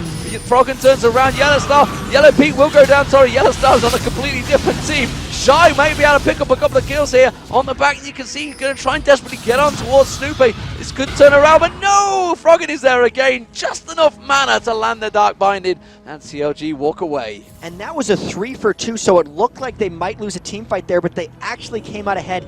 9 turrets down, 2 dead inhibitors, the last one being exposed. Shen desperately fighting against these 2 Nexus turrets. The Baron is a free choice for CLG.EU now. Only 32 minutes into the game, and they've pushed and obliterated Azubu's Frost base. They do not have an answer for this poke. Brilliant team composition thus far from CLG.EU, and that practice against Taipei Assassin seems to have paid off in spades, because they've only been practicing this comp for 2 days. Imagine if they have 4 days for the World Finals coming up after this. Absolutely. The question is, what will Azubu Frost do to react to this one? It's looking like CLG.EU are almost certainly going to close this game out. How do you react? Do you react to a comp that you probably won't see next time around? Because I'm going to guess, I'm going to throw it out there, CLG.EU probably only had this plan for blue side. There could be a good chance. I actually think this comp would work regardless of side. There's nothing unique about it. They're now down on the Baron. Look at that Dark Binding. MadLife can't even get close. Everyone else has to sit in the base defending turret. They might try last ditch effort. They might try last fight.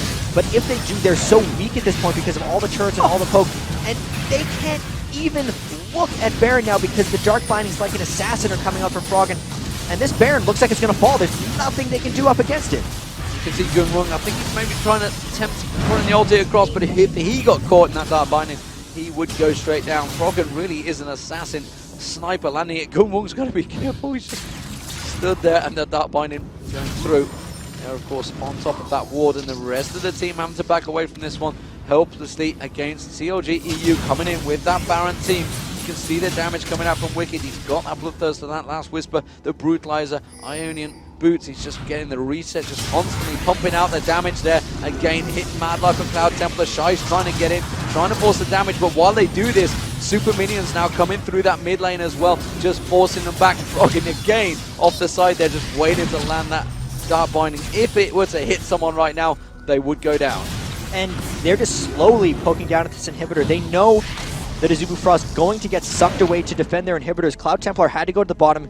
He's clearing. If he wants to go back in, he's going to need a Channel. And that inhibitor is essentially indefensible. If they couldn't defend turrets that would fight back for them, how are they going to defend inhibitors against this poke? And this is relentless. Another last-ditch initiation. Can they get it?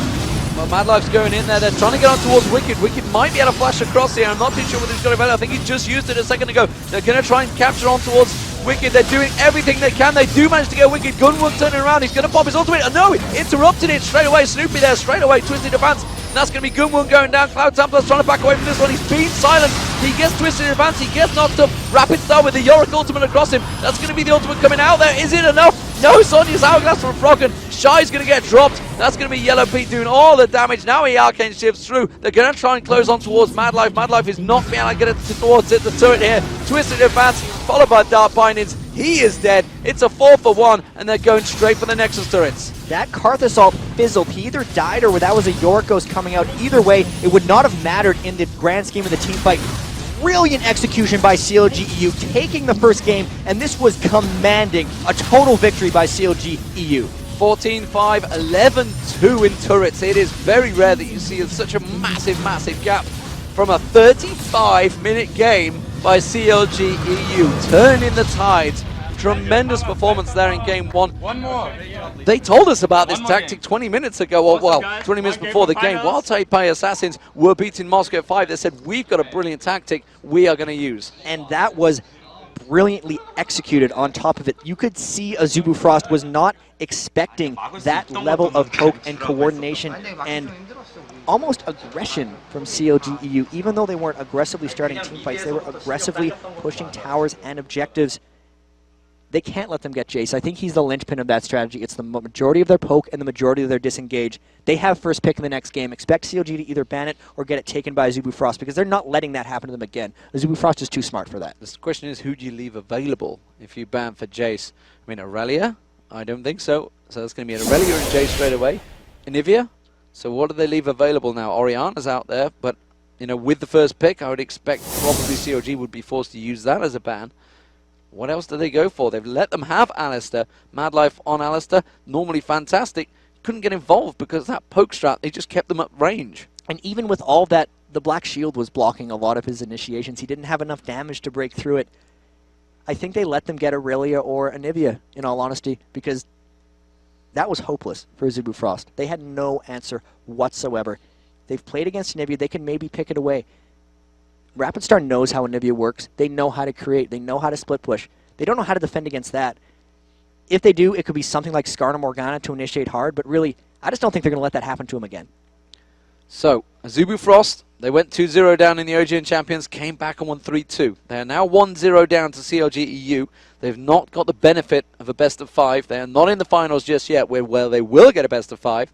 No blind pick, though. How do you turn this around? Because we just panned across them there, and honestly, their faces look pretty down. They were down, and it's a matter of their mental toughness. They have it, and playing against a poke comp like that is demoralizing. You don't feel like you have an answer. We have a replay of this last push to just see how difficult it was for them to engage on them right here. So you can see they're just getting down the inhibitor, and it's like always a last-ditch effort, but they only land the pulverize on Wicked. The wall is disengaged. They couldn't get there. They're trying to push down onto Wicked. Welcome back, ladies and gentlemen, to the semi-finals. It is Azubu Frost versus CLG.EU. CLG 1-0 up currently. But we'll get back to that in a moment. We've got some of the players are having a small break, which is what they're going to do. There's a high-pressure situation. I mean, I don't need to tell you guys, $1 million up for grabs, $2 million total prize, $250,000 for just coming second. $150,000 currently to the team, so they're already sitting pretty on $150,000, which honestly I'd be pretty happy with. It's a pretty good chunk of change, and really, we already saw one team come back from a 1-0 here. It's not over by any means, and they're taking this absolutely seriously. Both these teams shown they can come back from any deficit. I'll give them a bathroom break for this. And indeed, Taipei Assassins came back from an absolute hiding to nothing by Moscow 5, turned it around very quickly. So, ladies and gentlemen, when League of Legends fans add so much to these esports competitions, back at LA Live, we caught up with some of you guys, and there was a lot of you. We saw honeymooners, Australians, all sorts of people coming in, and we luckily got a chance to speak to many of you guys about the thrill of live competition and seeing their favorite pros in action. League of Legends fans are the best fans in the world. We honestly are just so appreciative of all the fans that show up at our live events and watch our stream. All right, I'm Cody, and we're at the World Championships playoffs. I'm Izzy, and same. We are at the Season 2 finals, supporting TSM. I'm rooting for Moscow 5. People is so excited for the game. Even though they are not maybe the fans of M5, they are maybe not the fans of this team or that team, they want to watch the games because this is the thing. My favorite player is Special Alex Chu. He's a really talented support player, and I met him in real life, and he's a really nice guy. Froggen, he's easily my favorite, obviously, because, well, a lot of people say I actually look like him. It's kind of funny. They always have time to talk to their fans and take pictures and autographs. We met all of Moscow 5. They had a little meet and greet, and that was unexpected completely. And then we met up with a rider, and it was just, it's so amazing. The pro players really feed off of the energy. They're wearing their headsets, but they can hear people cheering, and they get excited by it. They really they feed off of the enthusiasm of the crowd. They always cheer for somebody, some player or some team. It's so cool, and that adds so much to the competition. It's like a football match. Man, they got outplayed. Outplayed. Well, what happened was we showed up. We had our friend from last night. He came with us, so we thought he was going to get the LOL thing painted on himself, but he backed out, so we didn't have an O, and it was just L and L, so it was kind of lame. So then just walked into the venue. They were asking for a random O. I've never seen them before. They're just randomly shouting out, "We need to know, we need to know." Decided, might as well try to have some fun. Got my spray paint, ready to go. Fans go crazy over all the swag that we're throwing out, and we love to shoot t-shirts out of our Kog'Maw cannon, which is probably the most fun thing I get to do. And yes, the famous Teemo hat. Teemo, my favorite champion. He was one of the first champions I played, and he's so cute. If you don't have one, you're not cool. They can expect us to go bigger and better. We're so passionate about esports and delivering awesome stuff to our fans. This is why we're here. And this is why we're here. CLG.EU versus Azubu Frost, the semi-finals. 1-0 to CLG.EU. Can Azubu Frost come back from a deficit just like Taipei Assassins did against Moscow 5? And they're going to have an answer to that poke comp. There's no way they let that get through again in the same way and don't counter it. So either they'll let it through and counter it, or CLG just not going to try it again. So we're into the picks and bans, ladies and gentlemen. Let's get things underway. And on your screens, Aurelia, the very first ban from Azubu Frost. No shock there. Jace been the ban against them all the way through. And like you just said, Jace has been banned out. So really back and forth here. Anivia still on the board, and CLG.EU actually banning it out themselves. Wow. They were looking to pick Anivia away from Azubu Frost, and they did not let that happen. That was really quick back and forth. CLG had their same scouting report, Orianna. Jax and Blitzcrank gone. Orianna is absolutely available, and boom, there it is. Well, it has going to get locked in, but, well, Orianna, 100% record so far in this tournament. Whenever someone picks it, it has been an incredibly strong pick. What will they use alongside it, though? Will they use something to launch themselves in there with that ball, that Orianna ultimate? Skarner would be a great example. We've seen Skarner. I think Skarner was banned in the last game? I think they just didn't pick No, I him. think Was he CLG banned it against Cloud That could have been it. I'm pretty sure. And on top of this, everyone in the Pro Players Lounge is just saying, Orianna, so much control. And it's just offensively, defensively, it's a little like Jason, the fact that she can speed up the entire team at once, but she can also just initiate all these fights. I know that toys on Orianna, 3v1s a lot of times. We've seen other members just kite entire teams with her. She's been so dominating this tournament. Azubu Frost with that Vladimir pick, that could go top lane or mid. What do they have to go up against Orianna? Here's a Nunu pick as well. There was so much value on Nunu and Orianna even in the last series, and we're seeing it transfer over into this. Of course, Nunu Cog. That is just what CLG runs when they have the opportunity to. That's a powerful lineup forming for CLG, I mean, and these picks are fast. They've got the defensive line straight away. So, you know, they've got the Skarner hook to just get him away from Kog'Maw. They've got the Ariana ultimate to get them away from Kog'Maw. Yellow Pete's just going to sit and farm in the background. They're going to get the Phantom Dancer. They're going to get the Infinity Edge. They're going to end the game. That's what they're going to want to do. The Sona Alt Crescendo could come through and disrupt some of that, but we haven't seen teams get through Nunu Cog very well without insane split pushing, and that was Stanley's Nidalee. I don't see that in the cards right now for Azubu Frost, but these are power picks, in all honesty, out of Azubu Frost. These are what they like to play. The Ezreal, the Sona, MadLife Legendary for Sona in Korea. It was needing to get banned out a lot of times, even in the set they played in the OGN finals. One of the most aggressive, hardest to deal with bottom lane. Scar said in the interview, Ezreal Sona just almost impossible to deal with. Ari coming in, that's something they could dive through and potentially get to Kog'Maw. We haven't seen much Ari in this whole tournament, have we? I'm just trying to think, is that the first Ari of the tournament at the semi-final stage? I don't even remember one before. It might be. And she's been such a strong champion. She used to get banned out regularly. And there's not really anything that you've done to us to put her off, but, well, that's an interesting one. The stat people out there, you guys, Numero Cruncher and everyone else, you guys will have to get back to us and check whether that has happened. Feel free to tweet us, of course, #LOLEsports. But honestly, I don't know. I can't think of that one. But what will CLG's final pick be for that top lane? It could well be Shen. That's a very good protective comp straight away. That would work brilliantly for this combo. They could get the Skarner launching in, Orianna launching in, Shen going straight in with the ultimate. This is different than their previous Protect the Kog'Maw strategies, though, because the other ones were all about high damage and high threat. Orianna is burst and control. Shen is defense. It is about Kog'Maw being the primary damage source, which is a separate way of running Protect the Kog'Maw. The other one just being to try to blow them away with everyone. Azubu Frost does have the ability to get onto Yellow Pete and take him out. They're not worried about the attack speed slow. They're actually able to get in, around, and through the Nunu ultimate. This is a good composition by Azubu Frost. They need to win fast with this to win, but I think they have a chance of doing it. They have a chance of doing it, so you're going to go with the Azubu Frost team comp versus the CLG team comp, despite the fact Orianna's with that 100% record is in there. I have to do it just because they're picking a counter strategy to what CLG has tried to do, and they're really the first team that I think has the right counter strategy to actually get in on fights. I don't see CLG being able to disengage from Ari and Maokai both if they want to. If they win the straight-up brawls, they'll obviously win the game, but Azubu's ability to force in the mid-game is what they really need. And of course, with the way the picks and bans went, you know, we've heard it with listenings before, they would have known Orianna was coming, so they've dedicated that strategy to be against to counter Orianna. Could they be the first team to do that? They better, because if they don't win this one, they're out. They're going to finish third, fourth. Sure, they'll get a nice chunk of change, but they won't have a chance at $1 million. We'd see a CLG.EU versus TPA finals.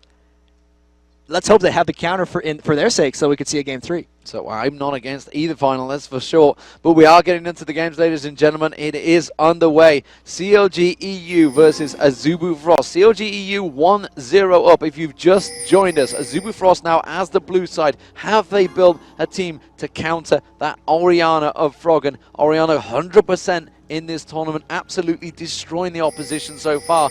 Big smiles across CLG.EU's face there. Yellow Pete seems very happy with that. He's got a big grin across his face, as does Froggen. Will we see anything from level 1?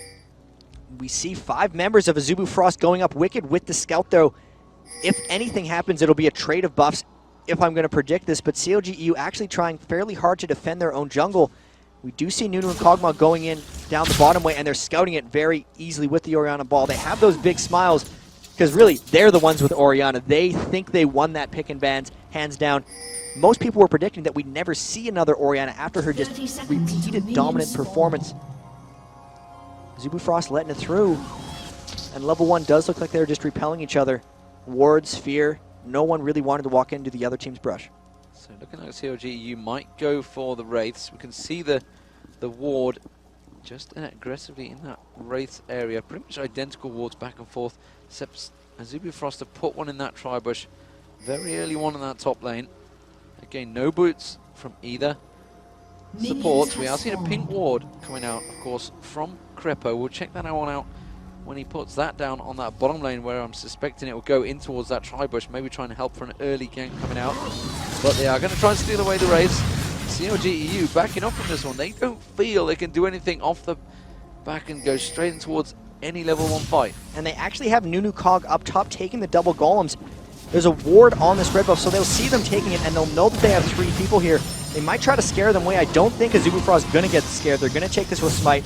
Snoopeh is going to take his blue buff down on the other side, and this is actually a good start for Azubu Frost, because I don't know if Snoopeh can actually get control of any of his other buffs based on the fact that they didn't counter invade a red.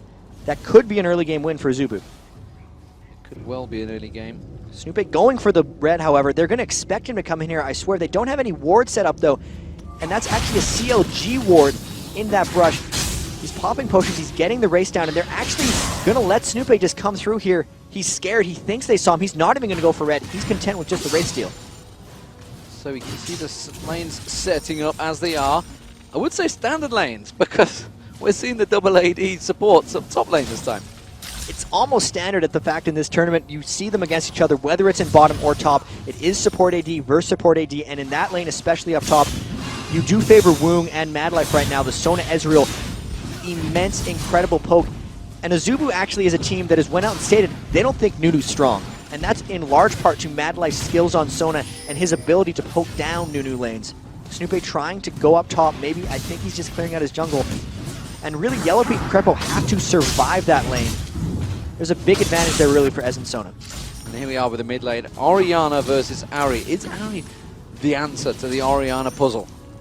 It's going to be very tricky. Early on, they're just going to be shoving back and forth. We'll end up seeing it once they hit level 6. Ahri, very good at roaming around to other lanes and creating action. They might just try to tower dive onto Kog'Maw, roaming up in the top lane. Maybe she'll just try to straight up solo Froggen's Orianna. Ahri is all about that early mid-game spike. If she can get there in a lead, that's when you'll see Rapid Star trying to punish. It's just a matter of getting to that point. Snoopeh, early on, shut down in the jungle. He's not going to have much early game presence. They are looking pretty good right now. And of course, the bottom lane as well.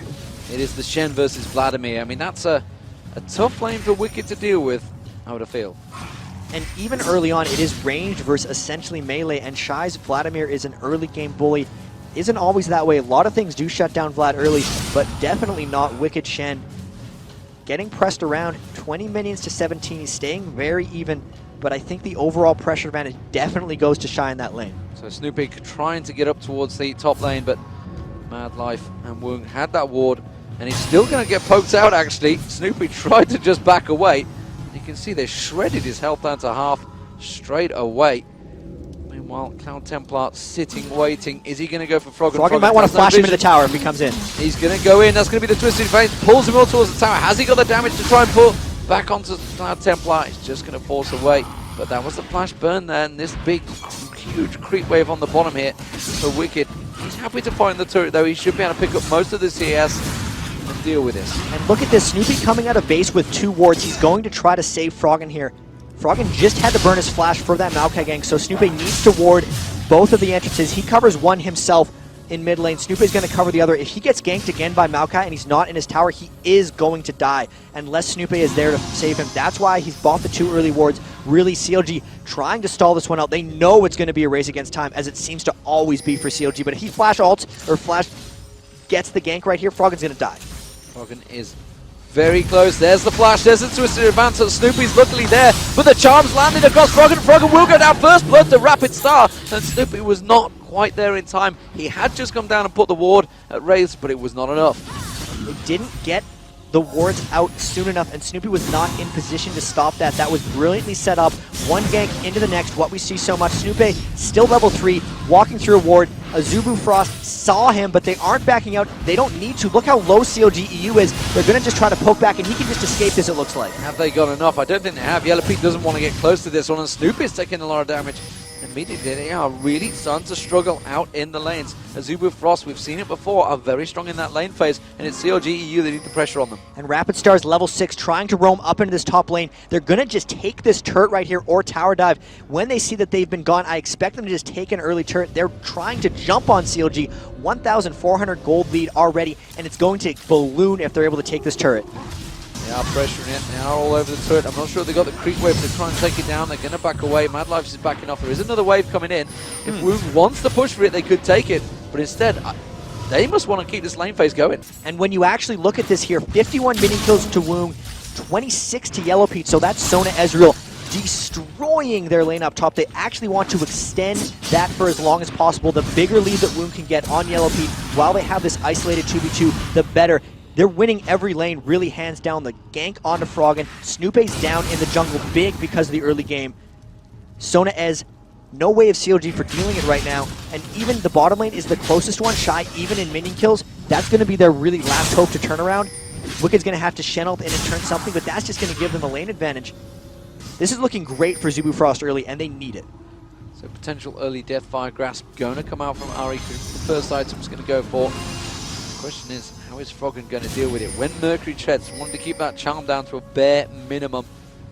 As it stands, Cloud Templar's really helped out with that Maokai. We saw it with Snoopeh in the last game, how strong Maokai can be coming out to help with those ganks. Especially when Maokai gets ahead early. They managed to invade red. There's actually I Will Dominate talking in the back saying, I see other teams play Maokai and it looks like the funnest thing in the world. Is because they protect him early game. He's actually one of the most snowbally junglers. The fact they're able to control buffs and get him the first blood means he's in complete control now. He has the Oracle's Elixir. Cloud Templar running up towards the top lane, going to be clearing out another ward and just keeping the pressure on this map in general. Froggen with those Mercury treads, even though it's going to help him from ganks, it's going to completely kill his aggression and his threat for the foreseeable future until he gets a huge amount of ability power. This is an immense amount of Azubu Frost pressure, and I can't stress enough how important it is for them to strike soon. So Orianna just got the blue buff, needs to be careful that Cloud Templar doesn't come around again. You can see he was just trying to pick up those raids.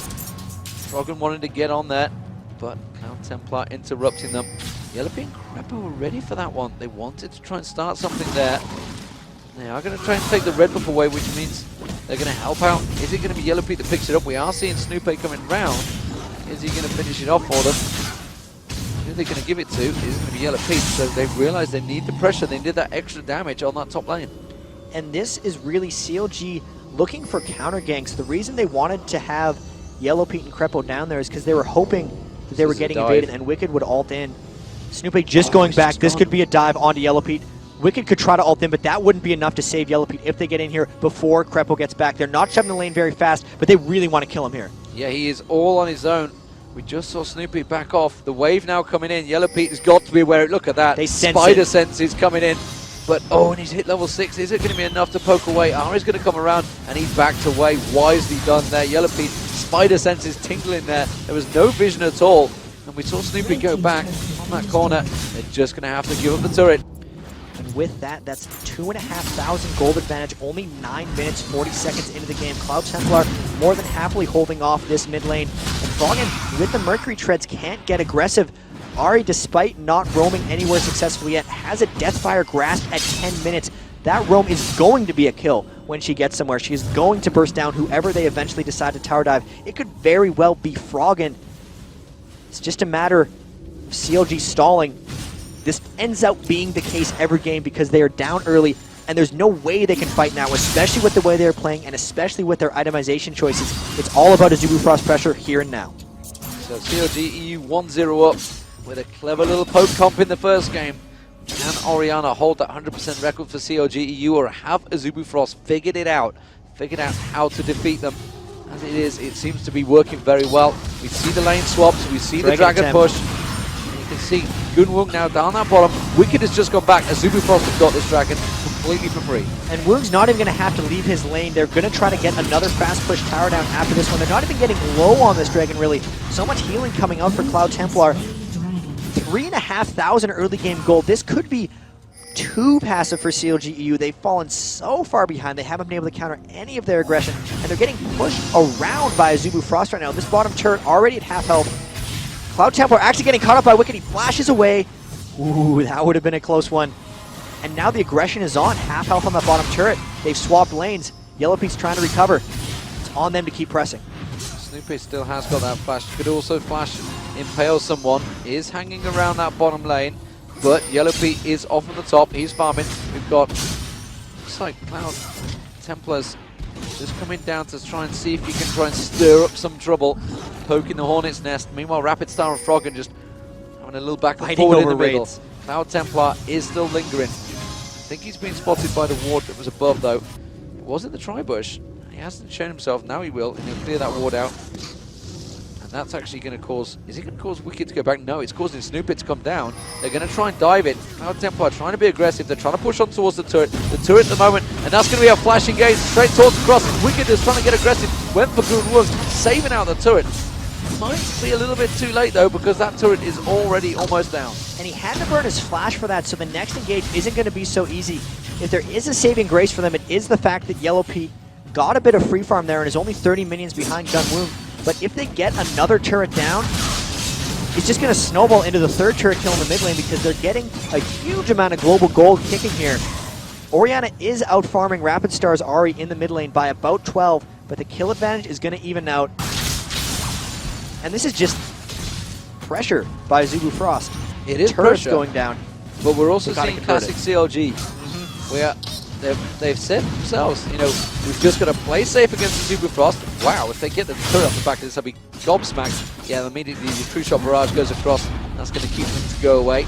They did manage to take half of the hurt points off it, but Froggen, if they fall behind, will just stay up the side and continue farming until they get themselves back into it. Normally the half-hour mark. The question is, will Azubu Frost allow them to get there? Yellowpeak, again, like we said, while all that was happening, that positioning, that posturing down the bottom for that singular turret, the outer turret, they were just farming away. And Rapid Star really trying to work around and find his fight. Smart Adam's actually coming out by CLG.EU. The Wit's End on Wicked, because of the double AP composition that Azubu Frost has pulled out, is going to help him a lot when team fights do break out, if they try to defend something. Rapid Star, even though he's had the DFD rush, and even though he's on Ahri, has yet to pull any ganks off. And here's a potential blue invade. Snoopeh's going to try to come in with the steal, but there's a lot of poke coming in. They get the crescendo! And there's Tristan advance as well. Crepo's coming around the side. Crepo needs to back the hell out of this one. He's in a horrible position. He's going to have to use flash. He's just trying to bait him away from the blue. But that was Snoopeh going down and didn't check where they had Oracles on. Froggen's going to get caught out. That's going to be the Orianna ultimate. Trying to keep Rapid Star away, but Rapid Star will finish it off on the turret. Really great play from Azubu Frost here. And of course they picked up the blue. I believe it was Woong that's managed to get that one. And they're going to turn on towards this bottom turret. Shine has got to be careful. Wicked is going to back up. There's absolutely no hit points left on that turret. Just a little bit of poke back and forth between Azubu Frost, and they'll have themselves the second turret of the game. And they smell it here. As soon as we said that Rapid Star hadn't created with that DFG, he solos Froggen as he tries to come over to the blue buff. They got the crescendo on to kill Snoopeh. That's going to put him even farther behind. Second turret of the game. 5,000 gold advantage. Only 15 minutes into the game.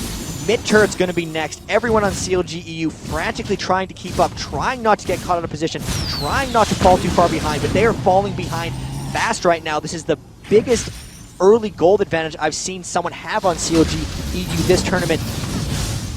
And it has to be this way for Azubu Frost because this is very much an all-in composition for them. All-in composition. You know, is Ahri the answer? That's the question. It seems to be so far. Is he getting that charm, doing enough damage before Froggen can pull out the shockwave? You know, it seemed really late in the fight until he finally got that shockwave out. And he couldn't lock down Rapid Star. The Orianna with the triple dash made it so hard for Froggen to position the ball in the right place, and even when he landed it, Rapid Star just dashed again and got the kill. And especially just looking across the board, no one's that strong yet for them. Yellowpeak only has a pickaxe. Like, this is way too early for CLG to want to do things, and it's getting forced way too fast on them. The boots of mobility coming out from Cloud Templar. He's going to be getting a Shirelia's Reverie. They don't even care about the Aegis of Legion. They're all about just getting into fights immediately, not letting CLG.EU disengage. They saw enough of that in the last game with the poke composition. And again, Rapid Star seems to be living anywhere but the mid lane, just putting fear into the other lanes, and this mid lane is getting pressured. He could come out of here and try to dive it when they push the next wave. He's got the charm available, though. He's going to get a straight attack ball from Froggen there. They were ready and waiting to dive on towards that turret. I'm not too sure whether Froggen and Snoopeh could have defended against it. It's a 4-man push here from Azubu Frost. And look, they're already backing away from that turret. The turret getting poked down, and it is going to be Goonwung taking down that mid turret. There it is. Rapid Star was the final nail in the coffin. A 5-man push in the middle here. Wicked, meanwhile, is off down the bottom. He's going to have to start joining in here because the Azubu Frost are getting really feisty. They want to keep pushing that pressure. Wicked is going to continue damage on that bottom turret, though. And if Azubu Frost doesn't pull back right now, they would be forced to dive in. You can see that's why they're pulling back. Wicked's going to get the turret. 3 turrets to 1 is going to be very good for them. He might have to ult away from this as Maokai is racing down to converge on him. He's just dashing away. He's going to try to ult out of this. He does not want to get caught. Good turret trade here. He might just actually try to execute himself. He's not going to be able to outrun Cloud Templar. He'll have to ult out of this if he wants to. He's going to have to be forced to. And the damage. Oh, no, he didn't want to do that. He is dead, and that was a mistake from Wicked. You can see what he was trying to do. He was trying to get away from the execute. The fact that he used the flash, he burned the flash instead of his ultimate, he really wanted to save that, but now they're going to lose the dragon. His ult was on cooldown until the very end of that, so he was trying to stall just long enough to get the ult. I still think running into the jungle would have been a better choice, but either way, that's another dragon for Azubu Frost. 4 kills to 0, 3 turrets to 1, 2 dragons to 0, and a monstrosity of a gold advantage right here. Azubu Frost pulling out all the stops with their early game strategy, and this is going to put CLG.EU's turtling to the ultimate test. So it's around about a 30% gold advantage, if my maths are correct. And I'm pretty sure there were some stats out there at one point that said if you were around about this level, the 15-minute mark, you were definitely going to win the game. Let's see if that rings true for Azubu Frost, because CLG.EU are the kings of stall. Have they left it too late, though? We saw it before. I hate mentioning it non-stop, but Moscow 5 game, they were way behind. Massive kill advantage to Moscow 5. They have enough to stall it out. Froggen on Orianna could be able to stall it out just as well as Anivia. And here we have split push coming in a bit. Woong in the bottom lane, Shy in the top lane on Vladimir. They're camping this lane, hoping to catch more members out of position. And they've done a pretty good job of actually surprising CLG.EU with buff invades. They haven't had any control over their own red or blue buffs this whole time. Wicked with his ultimate will try to converge, but they're just hoping someone in CLG comes through their jungle. And there's the pings on Froggen. Are they going to go? There they go! Twisted advance, he flashed through, and he's immediately had to flash straight out of it. Cloud Templar couldn't get in there. And the Shen? Is that the Shen ult? Yes, it was. Wicked used his ultimate there and cancelled it. Stayed in the bottom lane to continue farming. And that was a good force of many ults there. Really effectively one flash. And the question here for Azubu Frost is how fast is too fast? How long does CLG have to stall before it's too late for Azubu Frost to start team fights? They've taken all the dragons. The Baron spawned at 15 minutes. How soon do they want to force that? Can they poke down these outer turrets? These are all questions that they have to answer really quickly. It looks like super early on they're actually looking around Baron and hoping to force here. If they do anything, I think they'd peel this if CLG wants to come and save them, because the Baron at 19 minutes is going to be dealing a boatload of damage to them if they try to do that, but they're sweeping it with oracles. They know CLG has no vision. Honestly, if they would have started this 15 seconds ago, they'd have it by now. 2 members of CLG are off taking blue. Yellow Pete's the only one that could potentially scalp this. They might end up just sneaking this and getting it clean. I believe they got spotted there. I mean, there was a ward there. Yellow Pete took a peek, but he didn't ult it. Now he just spotted them peeling off to the They're side gonna get there. this. Are they going to get close enough? They're not even making the move. Honestly, they can't even fight for it. It's going to be Azubu Frost picking up the Baron there on 19 minutes 44. Very nicely done, and now an 8k advantage. Here they are waiting in the brush. CLG.EU is going to scout here. They're going to go hard for an initiation. Here comes Ari! Shirelli's reverie been used up. They've dived on towards it. The Wicked's been caught out. Wicked will drop to the side there. That's going to be Woong that picks it up. Sorry, Rapid Star gets the final kill. And they just have to back away. And CLG.EU now really up against it. 5-0. Huge goal difference. I feel I've said these words many times before, but really Azubu Frost are really driving home. They're going to try and catch out Woong here. They need to turn this into a kill. You can see Crepper wants to get in there. Hasn't got the damage. 2-on-1 there. He didn't want to go for it. Cloud Templar comes around. He's going to try and dive onto anyone. Have they got the damage now? Can they force a fight on the turret? You can see Cloud Templar, he wants to push this advantage. The Orianna ball going out there, and they're just having to step away from it. There's a creep wave coming up. It's a 4-on-4 situation in this middle turret, and they will take it down. This is unreal. Like, protect the Kog'Maw. There's nothing to protect yet because he hasn't gotten items. He's no kills, no assists. No one on CLG has touched Azubu Frost for 20 minutes. They have been completely taken off their game. This is too far behind to start turtling. CLG has to take action here because they're getting pushed around. You give up an 18-minute Baron, you give up 2 Dragons, you give up 5 kills and 4 turrets by 21 minutes. You're putting yourself in a gargantuan hole. The death cap is going to be completed soon on Rapid Star. They have all their ultimates up. They're only down 1 summoner spell. The gold difference between Skarner and Maokai is over 2,000 gold. Cloud Templar destroying Snoopeh right now. Just down the line, there's a 2,000 gold advantage for Woong as well. This is what happens when your team is 10,000 gold up at the 21-minute mark.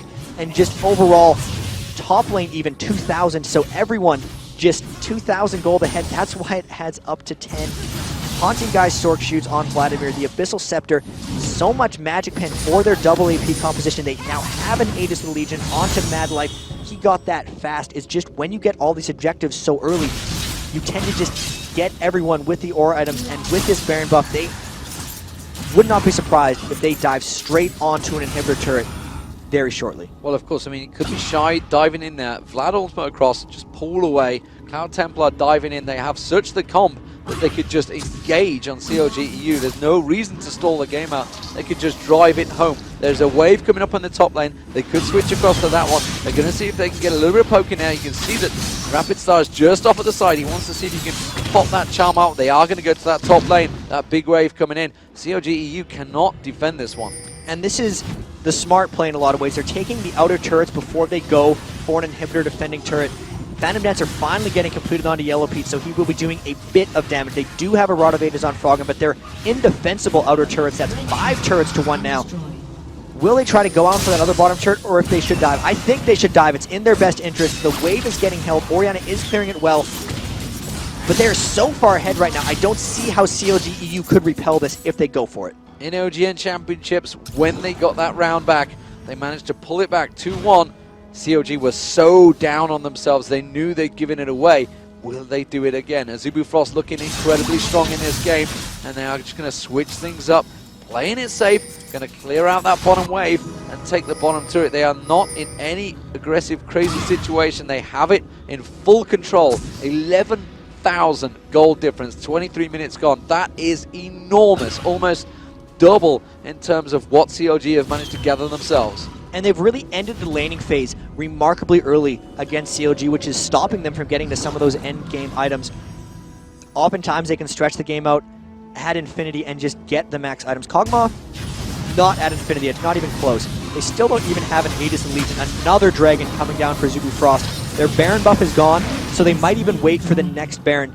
Their global gold advantage is just growing and growing.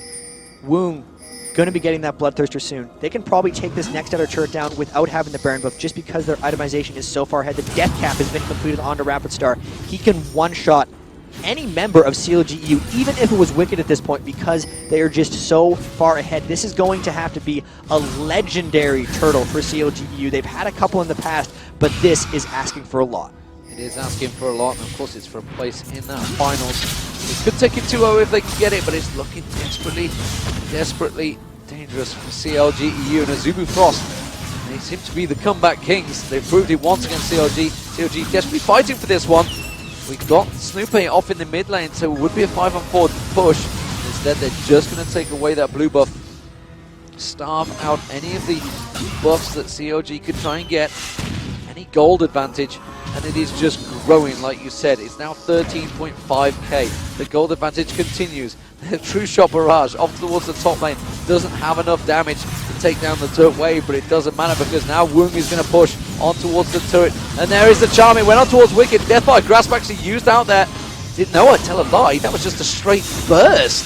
My God, I thought that was the Death by Grasp. We managed to get popped. They're going to go towards Yellow Pete. Yellow Pete having to bash away. They're going to just an advanced crescendo, hitting the entire team. Snoopeh's going to get dropped. The Orianna ultimate is just not enough. He couldn't shockwave down, and that is Yellow Pete dropping as well. Snoopeh went down. It's a 2-for-0 exchange, and Azubu Frost just destroying CLG. And it's not even just the gold advantage, it's the level advantage. You look, Krepo's level 9. MadLife has 3 levels on him from a support perspective. Levels are worth a lot of gold, so it's not only 14,000, it's close to 20 in a lot of ways, and the poke just continues. They're all low, but they have a 2-man advantage. They might end up falling back and healing here because they can shop, they can buy more items. You can't say the same for CLG because when they're turtling like that, when they're losing team fights, they're not getting gold in almost any way. It's total starvation. It's almost a reverse of what happened to Azubu Frost in the last game when they were starving them out at the turrets. They're just starving them out in the lanes by killing them repeatedly. It's really total reversal from the last game. Complete domination so far from Azubu Frost. 7-0, not a singular kill for CLG. It is really working very badly considering the domination they had in the first game. 30 seconds until Baron is up. You can almost bet your boots that Azubu Frost will be going straight for it. They've all gone back to buy. How is CLG going to react to it? They're going to have to try and pull some absolutely legendary steal and then a crazy team fight. And Azubu Frost has been back to base. They bought 10 wards. Cloud Templar picked up 5, MadLife picked on 5. They might actually look to force a team fight here. They know that CLG.EU is expecting this Baron. The 1 in 18 minutes was somewhat of a sneaky move. If they give up the Baron, CLG knows they're going to get dove with their Nexus. If they try to contest it, that's the point where they might be able to get a fight at Baron. But they're just so handcuffed right now. They're so far behind, they might just have to contest it. The 10 wards from Azubu Frost, as you can see them, all getting placed throughout the red side of CLG's jungle, will mean that Azubu Frost gets to peel if CLG.EU tries to defend it. They're not going to do this Baron if there's the slightest chance that CLG.EU gets to steal it. That's why they're going on it now. That's why they covered the wards. And here, they're just ripping down Baron. CLG.EU not even close to it. Azubu Frost looking good. CLG.EU completely back. A free Baron for Azubu Frost now. That gold advantage now, 16,000. Epic proportions. This is just total domination so far by Azubu Frost. From start to finish, from pick and ban phase, it seems, they have stopped CLG.EU's comp from getting rolling. There's no damage on CLG. There's no resist on CLG because they don't have any gold. They don't have any levels. They don't have any kills. Azubu Frost destroying them in every facet. From the very beginning, they took the red buff away from CLG.EU. They never gave it back, aside from that one time Kog'Maw had it. And now, they're looking to end. And this is the domination we saw of Taipei Assassins turn against Moscow 5. Are they going to get down on themselves? Will CLG struggle out of the back of this one? Will Azubu Frost finish the game? Almost certainly they will. 28 minutes gone. We saw a 35-minute first game. And Azubu Frost looking very close to picking up a second game within that time. Look at that wound just off the side. Shredded that tower to half health already just from that singular wave. Yellow Pete, he's trying to draw him out here. Yellow Pete cannot go 1-for-1 exchange with Goon Wound. Nobody can right now, and that can be said about almost every member of Azubu Frost. This is the split push a little bit that we saw TPA was so successful with. Instead of just sieging one turret, they bounce back and forth from mid to top or mid to bottom over and over and poke down slowly on all the towers. Eventually, the charm. get one, and there's a charm. Wow! Immediately gone on Yellow Pete. Not a chance. Absolutely dropped in seconds. Very nicely played there, and Azubu Frost now going to take that inhibitor. They're going to turn across and go straight towards the bottom lane. Just going to tank it straight up because that turret will get dropped in a matter of seconds, and they go on towards the next inhibitor. CLG in desperation times here. Azubu Frost are going to take this game. I can confidently say that one. There is no way in hell at 29 seconds they can draw this one back. Yeah, I can just wait to see some mysterious throw after you said that, but really, I think you're correct here. This is the third inhibitor potentially going down. The Baron buff is up. Yellow Pete's still down. Everyone's full health. They still have ultimates. They only had to burn the R1. It's almost up, and here's the initiation onto Wicked. No way they can fight back. They're diving straight on. The turret goes down. The inhibitor's going to go down. Shy just forces them away. CLG.EU surely realized their goose is cooked. They are going to get dropped. True Shot Barrage goes across. Nearly shreds them. Crescendo. Froggen going to get dropped. Snoopeh gets dropped. Froggen just about gets away with the Vladimir ultimate. Will finish him off. Yellow Pete is going to go down. Wicked goes down. It is an ace. And it's about essentially... Oh, Yellow Pete gone. Oh, no, he goes down eventually. I was going to say, did he get away with that one? No, he did not. Azubu Frost taking 13-0. Total domination from Azubu Frost there. Such a strong performance off the back of the last one. They went all in. They were ready to counter CLG.EU, and we've seen two incredibly one-sided games here. It was just domination by CLG.EU with their poke composition, and now domination by Azubu Frost with their early game roam. Crush them with Thari, don't let them protect the Cog, and now they really got to go back to the drawing board because that was honestly the most one-sided game we've seen in the entire tournament, and that's counting group stage. Yeah, absolute domination. No doubt about it, Azubu Frost taught CLG a new one there, and CLG.EU are going to have to put their heads together. Can they revert to the poke strat? Will they have anything up their sleeves? They're going to have the blue side. They're going to be back in there. How are they going to counter it? Because, you know, they tried to play safe, but Azubu Frost really pushed the pace on them. They just knew what was coming from CLG. They've had so long to study. They got caught out by that poke composition in the first game. This is the composition they were ready to have. They got their power picks. That Ahri really caught them off guard. They could not hold their turrets in the slightest. Even though the early ganks didn't work out for them, the pressure just pushed them off. They were getting completely crushed really that whole time. 13-0-33. You can see many people involved in all those kills. Fantabulous team play from everyone on Azubu Frost. That's the mental toughness they have. They got destroyed in the first game. They came back and crushed. Can CLG.EU do the same? The next best of three coming. The first set went all three. This one's going all three. These semifinals are nuts. So good. Words are being made up about it. Fantabulous. I like it. I like it. That is definitely a word we can use in the future. But honestly, I mean, coming off the back of that, what on earth? I mean, how would you react to it? They're going to have time to think about it, ladies and gentlemen. We are going to go to a commercial. It is 1-1. Azubu Frost versus CLG.EU. Who will Taipei Assassins get in the final? Last game coming up.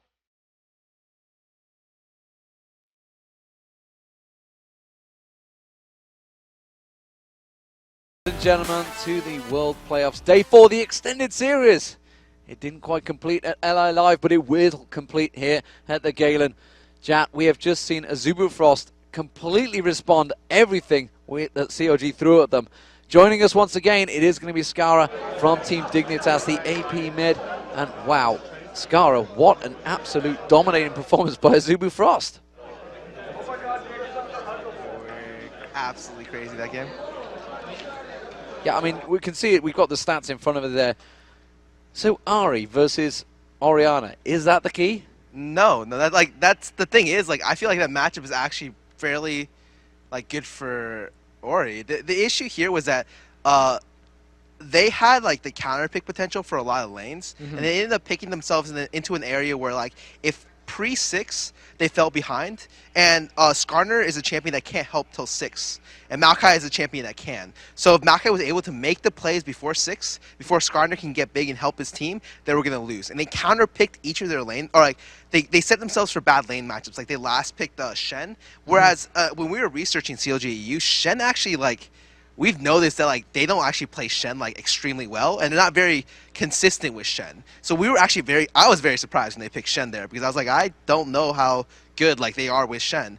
And they picked Shen against Vlad, the lane that Vlad wins without jungle pressure. Skarner can't really out-pressure Maokai early.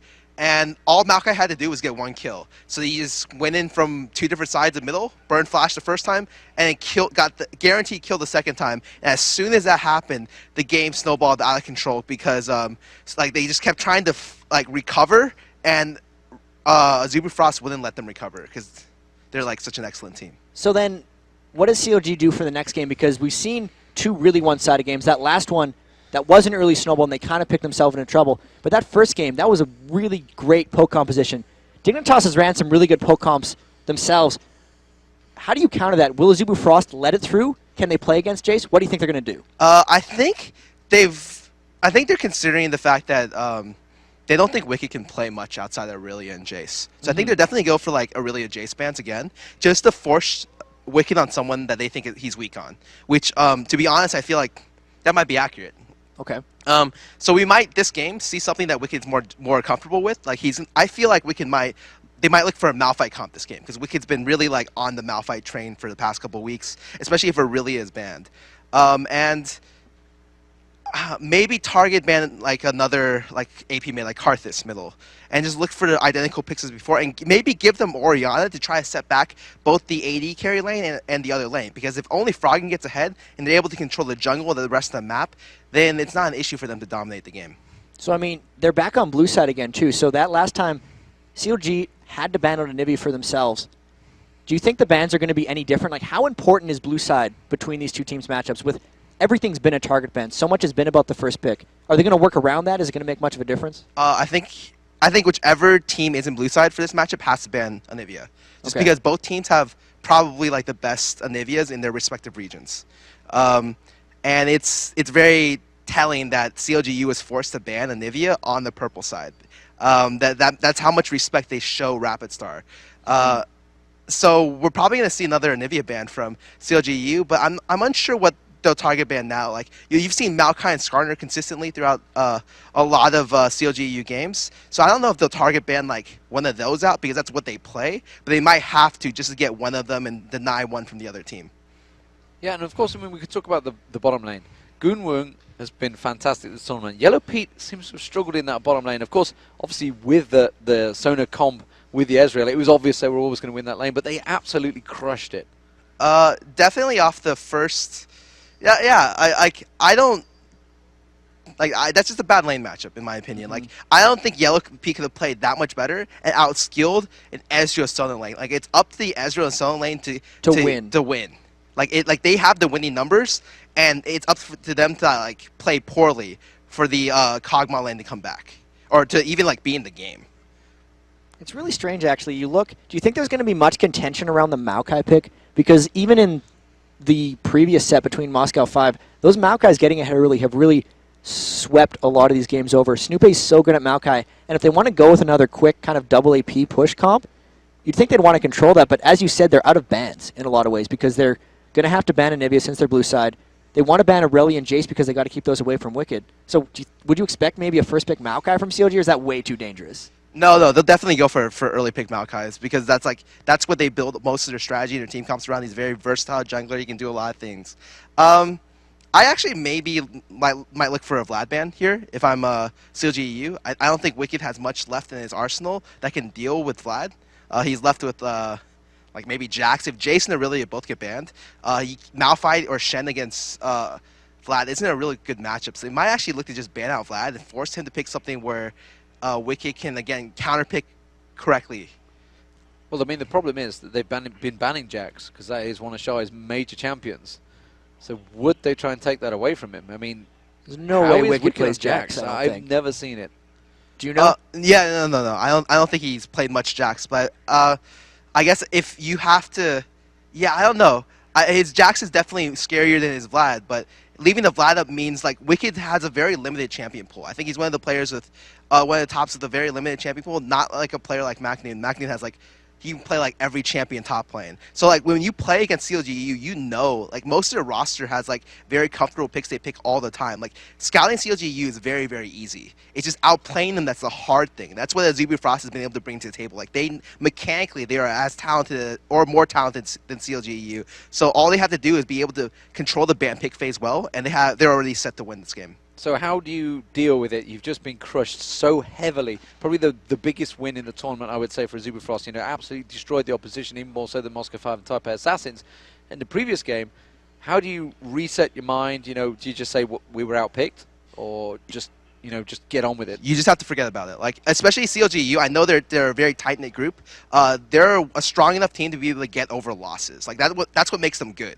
They can overcome losses and learn from them. So if any team was able to pull back a Game 3 after a devastating loss like that, I would give my odds to CLG.EU. However, I still think it's Azubu Frost series to lose. Wow, there's his pick right there. So you think Azubu Frost is the favorite coming into the last game here? Just off the end of that last game? Yes, absolutely. So Taipei Assassins, who do you think they would favor right now after seeing these two games? They obviously, I believe they've played Azubu Frost a few times, but they've played CLG a hell of a lot. So surely that's their favorite partner. I don't know how the scrims have gone, of course. CLG.EU tells me they've actually gone about 50-50 against TPA. So I actually don't know if they want CLG.EU, because 50-50 is not like good odds. Like they may actually look to play against Azubu Frost because Azubu Frost hasn't seen much of them, but they've seen a lot of Azubu Frost throughout the weekend. Yeah, there's a lot up for stakes as well. 150,000 already in the bank. They're going to be happy with that one. 250,000 for the loser for second place. But ladies and gentlemen, we are going to go into the picks and bans. Thank you very much, Skara, for joining us once again. Let us get those bans on the screen right now, and we will see which way exactly they will go. Immediately we can see the Jackson Blitzcrank ban going in there, but the Ari ban coming out from CLG.EU. Aurelia, Jason, and Anivia banned out by Azubu Frost. How are they going to pick? Wow. That does surprise me. First pick, Ezreal. It's not an early pick Maokai. It's not an early pick Orianna. They're letting the option come back through, and they actually go with... Would they go with Karthus over Orianna, even though it's been so dominating thus far? Really, even though Scar said the Ahri ban wasn't about that, CLG has a different motto for that. They thought the Ahri was really impactful to that game. I expect even Maokai drawing here. a ban. Oh, of course, Skarner. And a Skarner... He prefers it. Cloud Templar prefers Skarner. He said he wanted to show the world it. Here it is. Chance. Here is your chance. Oh, change it to Zyra possibly. That could be a support Zyra, of course. It's something that MadLife has certainly played before. Right now, so much is up in the air here. I don't see why they would first pick a Zyra unless they have strong counter picks lined up for the mid lane, because Karthus and Orianna are both extremely important. There's such control picks in a lot of these ways, and if they actually go in with this, that's just leaving it open. There's the support Zyra, so now CLG gets their choice between Orianna, Morgana, and Karthus for the mid lane, and they don't even need to pick it here because Azubu Frost has made it very clear that they're not going for Maokai, and they don't care about the mid. What kind of message does that send to CLG.EU, and how are they going to respond? Well, of course, we've seen Lux being played by Azubu Frost. It could be an AP Zyra. I mean, we've seen Lux in both positions. Could they go for Zyra in both positions, and maybe just leaving it out there to CLG and say, you don't know where we're playing this. And now we see CLG getting that Maokai. They're very good at Maokai. That's what they wanted. But in the game 5 against Azubu Frost for OGN, they did have Maokai and they fell behind early. That Morgana pick worked out very well. They could not deal with those Dark Bindings. They had the poke, but it's poke without Jace, so I don't know if they'd have the disengage. Crescendo, amazing for disengage in a poke comp. But on top of Skarner, Skarner ends poke comps. He goes in and picks a guy, and he just creates a fight off of the end. Have they got something else up Anything their sleeves they other must. than Jace in that top lane? Some poke. And are they going to react to it with Draven? Honestly, the picks and bans could be wild here. If they're not going to go with Jace, they're not going to go with Aurelia, what are they leaving open? Is it going to be a Malphite, just a hard engage with that Crescendo, with the ulti from Morgana, flash ulti in there, Crescendo across to keep them all packed up? Is this something different we're seeing from CLG.EU again on the blue side? I think it could just be more of the same. The Malphite is what we predicted. That's what Scar did. We see the Vlad. What has Wicked played really this tournament? He's played Aurelia, he's played Jace, and he's played Malphite. Malphite's available. He can work against Vladimir in the lane. Unless he has something else perfectly practiced, that's what I see him going for here, because it's all about CLG's comfort zone. They did practice the Morgana, they practiced a lot of Jace, but Wicked, his champion roster is somewhat limited, and that's what Azubu Frost has been attacking with 2 bans for him. They're baiting him into a Malphite. They want to do that. They have a lot of caster damage already coming out. It's going to be a dangerous pick to do Malphite, but I don't know if Wicked has a choice. If he pulls out Riven, that's something he used to play a lot of. Thinking back, the last time I saw him in Riven was Kings of Europe even, and he played fairly well. Rengar isn't even available in this tournament, though, and that not could Rengar, be... sorry, Renekton. Oh, Renekton. He did play Renekton in this tournament. But a Riven could actually work out fairly well. That's a strong lane up against Vladimir. And Maokai, obviously, course, still left open because Skarner was taken. They were like, we no need to take it now. We know Skarner's going to be the jungler. They've left it open. So the final pick for Azubu Frost here coming in. A Riven versus Vlad. Definitely something we'll talk about in a moment. Let's just see what the final pick is for Azubu Frost here. I mean, what would you go with? Is it going to be the AP? Is it going to be the Zyra AP? I don't know, actually. This is... I'm stumped. Is the Zyra in AP? Is the Vladimir mid? Who's top? Shy on Singed. Shy Singed was devastating in the group stage. There is so much deception coming down from Azubu Frost here. You don't know where Zyra is going to go. You don't know where Vladimir is going to go. It's making counterpicking for CLG really hard. It looks like he picked that Riven thinking he was going up against Vladimir, because that's what happened last game. How versatile is Azubu Frost if they switch Vlad between players in between games and then do the Singe? They've done it. They're in with that. This is going to be about the split push. It's almost like the last game where we had Macnoon split pushing with Italy. Expect Shy to try hard on split pushing CLG.EU. How will they handle this one? So CLG.EU, they've got their Morgana, they've got their comp. Is it the comp they wanted, or were they trying to counter Azubu Frost? And has Azubu Frost countered it so heavily that maybe they're not going to feel comfortable in that lineup? Or are they just so versatile that they can play what they need? And here's the thing. Cloud Templar is going to try to start fights on the situations with the Skarner pulls. It's whether Froggen can really twitch Black Shield and get the right targets to stop the Impales is going to be the decider in these back-and-forth team fights. The support Zyra has been really good for them in the past. They were the first ones to start playing it months ago, so MadLife has a lot of practice on that. And I mean, this Game 3, one game to decide who goes up against TPA in the finals. These semifinals overall now stretching the full amount of games. Can't wait to get into this game. Minimum of $100,000 to the winner of this game. And the chance at $1 million. That's unreal. And a chance at $1 million. That is a pressure matchup, ladies and gentlemen. I would not want to be in the situation of these players. And I don't think you would either. Well, I mean, honestly, obviously, for the chance for winning $1 million, yes. The stress, pressure? though? I don't know. Not so much. Yeah, so we saw Shy with Singed against SK. They tried to double gank him.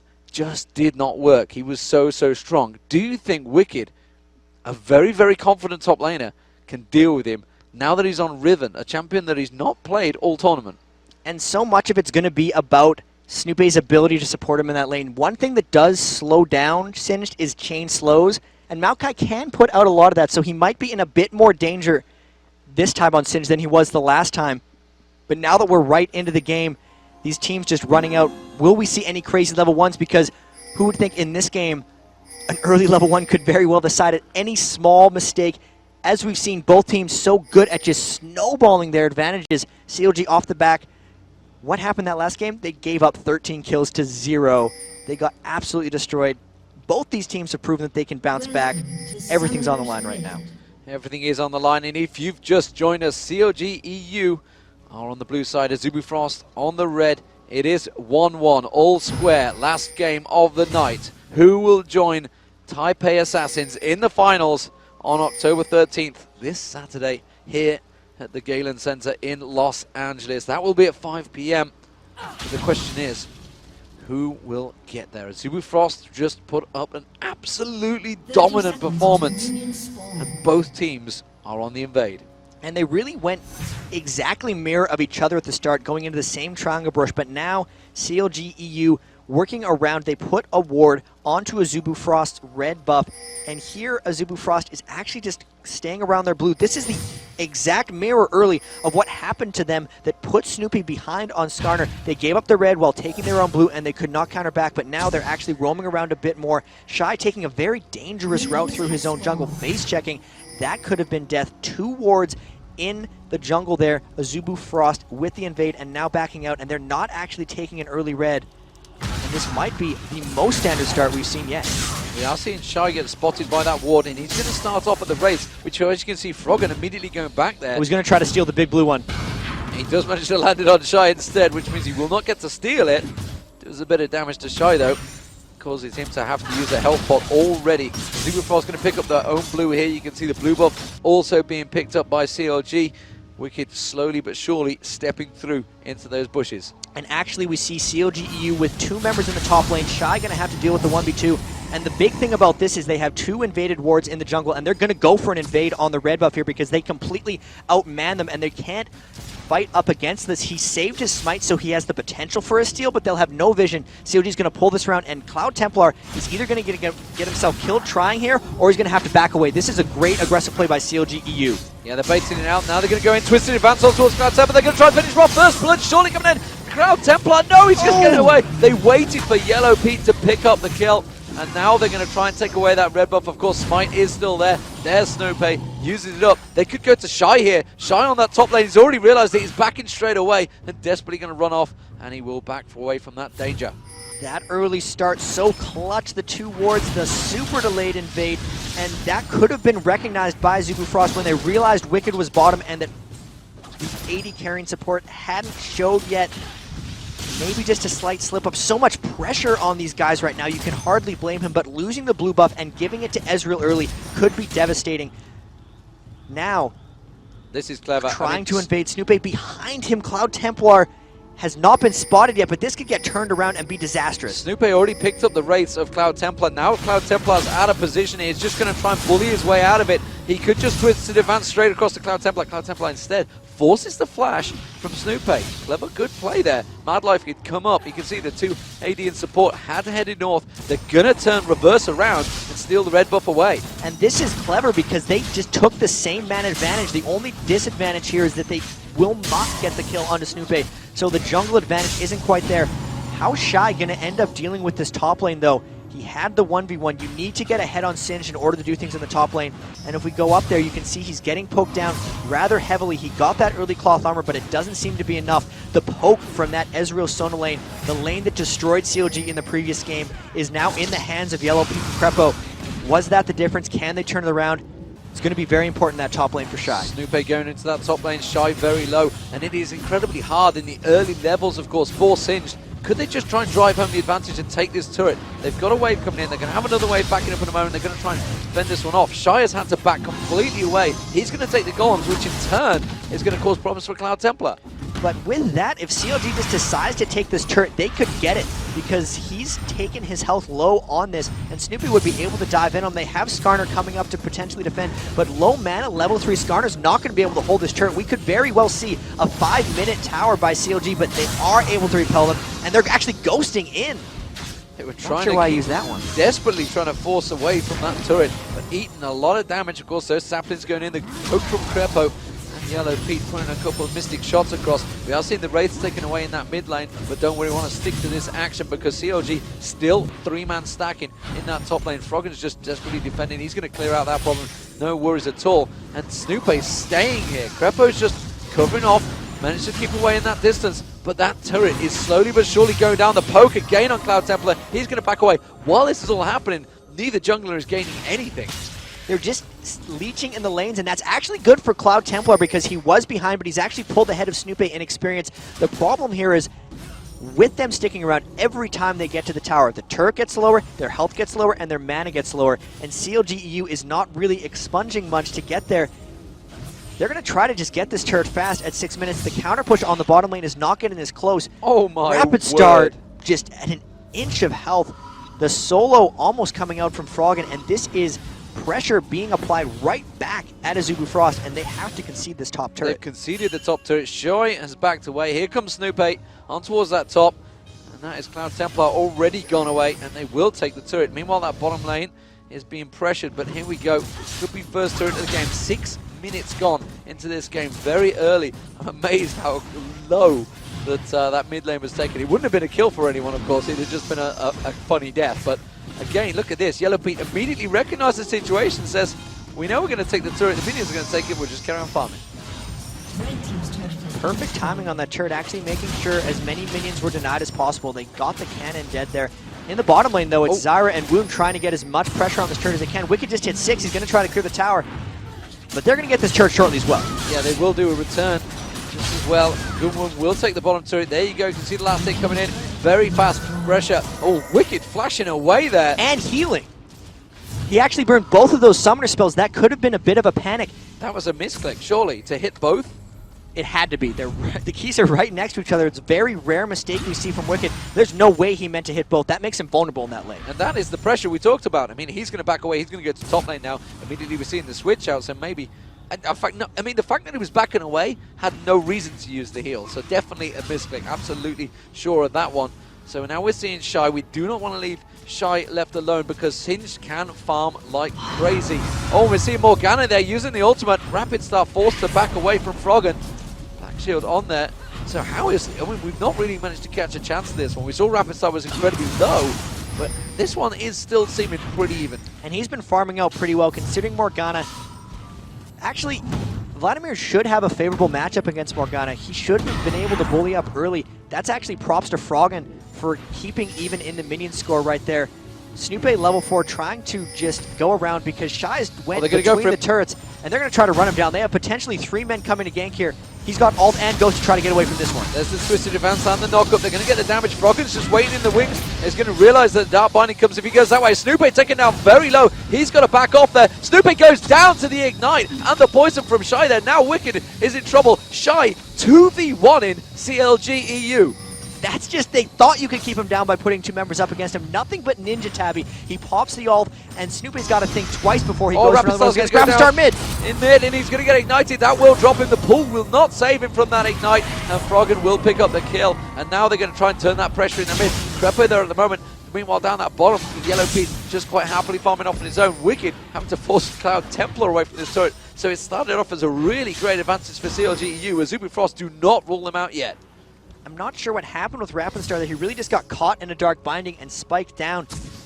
Back and forth, this gold is very close between them. They split the towers. Shy is looking very strong and formidable. It's a matter of how much pressure is he going to apply in that top lane, because it's already evident that they need to send 3 members to go for him. Froggen, though, being an assassin with those dark bindings, Woong taken to half health right away. He's only got that blasting one. He's going to rush an Abyssal Scepter once again. That's going to make their team fight extremely strong. Rapidstar struggling in this lane against Froggen. Absolutely. Down the bottom, Yellow Pete keeping the farm, this time up with Woong, which is definitely something he's not been able to do, but that bully top and lane, I'm not too sure how that's going to work out. Shy on Sin seems a dangerous thing. We're going to get a double Wota coming out here for Azubu Frost, though. Hextech Revolver just going to keep the sustain. Wicked can't out-harass him. You can see him already having to just concede off that turret. Shy in between them. It looks like they're just going to accept their fate and let Shy farm. That's been dangerous in the past. Maybe they'll try to poke around bottom near the Dragon, but it's very difficult and dangerous to try to Dragon against that Zyra ultimate. They're trying to poke onto it now, but they have vision of it. Shy coming down as well. They're going to try to rush it down, but this is a really risky, aggressive play by CLG.EU. CLG.EU with a 5-man on the Dragon. Can they manage to catch it? Oh, good one, nearly getting caught out by Dark Binding. There's the Dragon. They're going to go for a fight here. They're going to dive into it. That's going to seem Froggen. Actually, they've split off there. Goonwurm getting away from it. The damage going down. Snoopeh is going to get dropped. That's going to be Zyra going down, but honestly, a jungler, I'd take that. Wicked going down as well. Azubu Frost coming out with a 2-for-1 exchange. Really nice exchange for them. And you can see Crepo desperately trying to run away from Shy there. Getting the proc from the phase, though. Taking the Dragon is actually gold-wise worth about 2 kills, and they traded 1 kill back, so that did favor CLG.EU, but the problem with that is they've lost the map control, and can Azubu take anything with that advantage? They know the red buff is up. Rapidstar might try to steal this as well. Shy continue to free farm, and they're pushing down on the mid. Even half that turret is a lot of pressure. The mid lane is getting pressured. Man, this game is back and forth. 3 kills to 3, only 11 minutes in. And I really just have to keep my eye on Shy, because 2-0 with that Revolver. CLG doesn't seem to have something that can take him down. It's going to be about him split pushing this whole game. Will he be able to suck this pressure from CLG.EU? Will he be able to distract them enough? Because right now he looks unstoppable.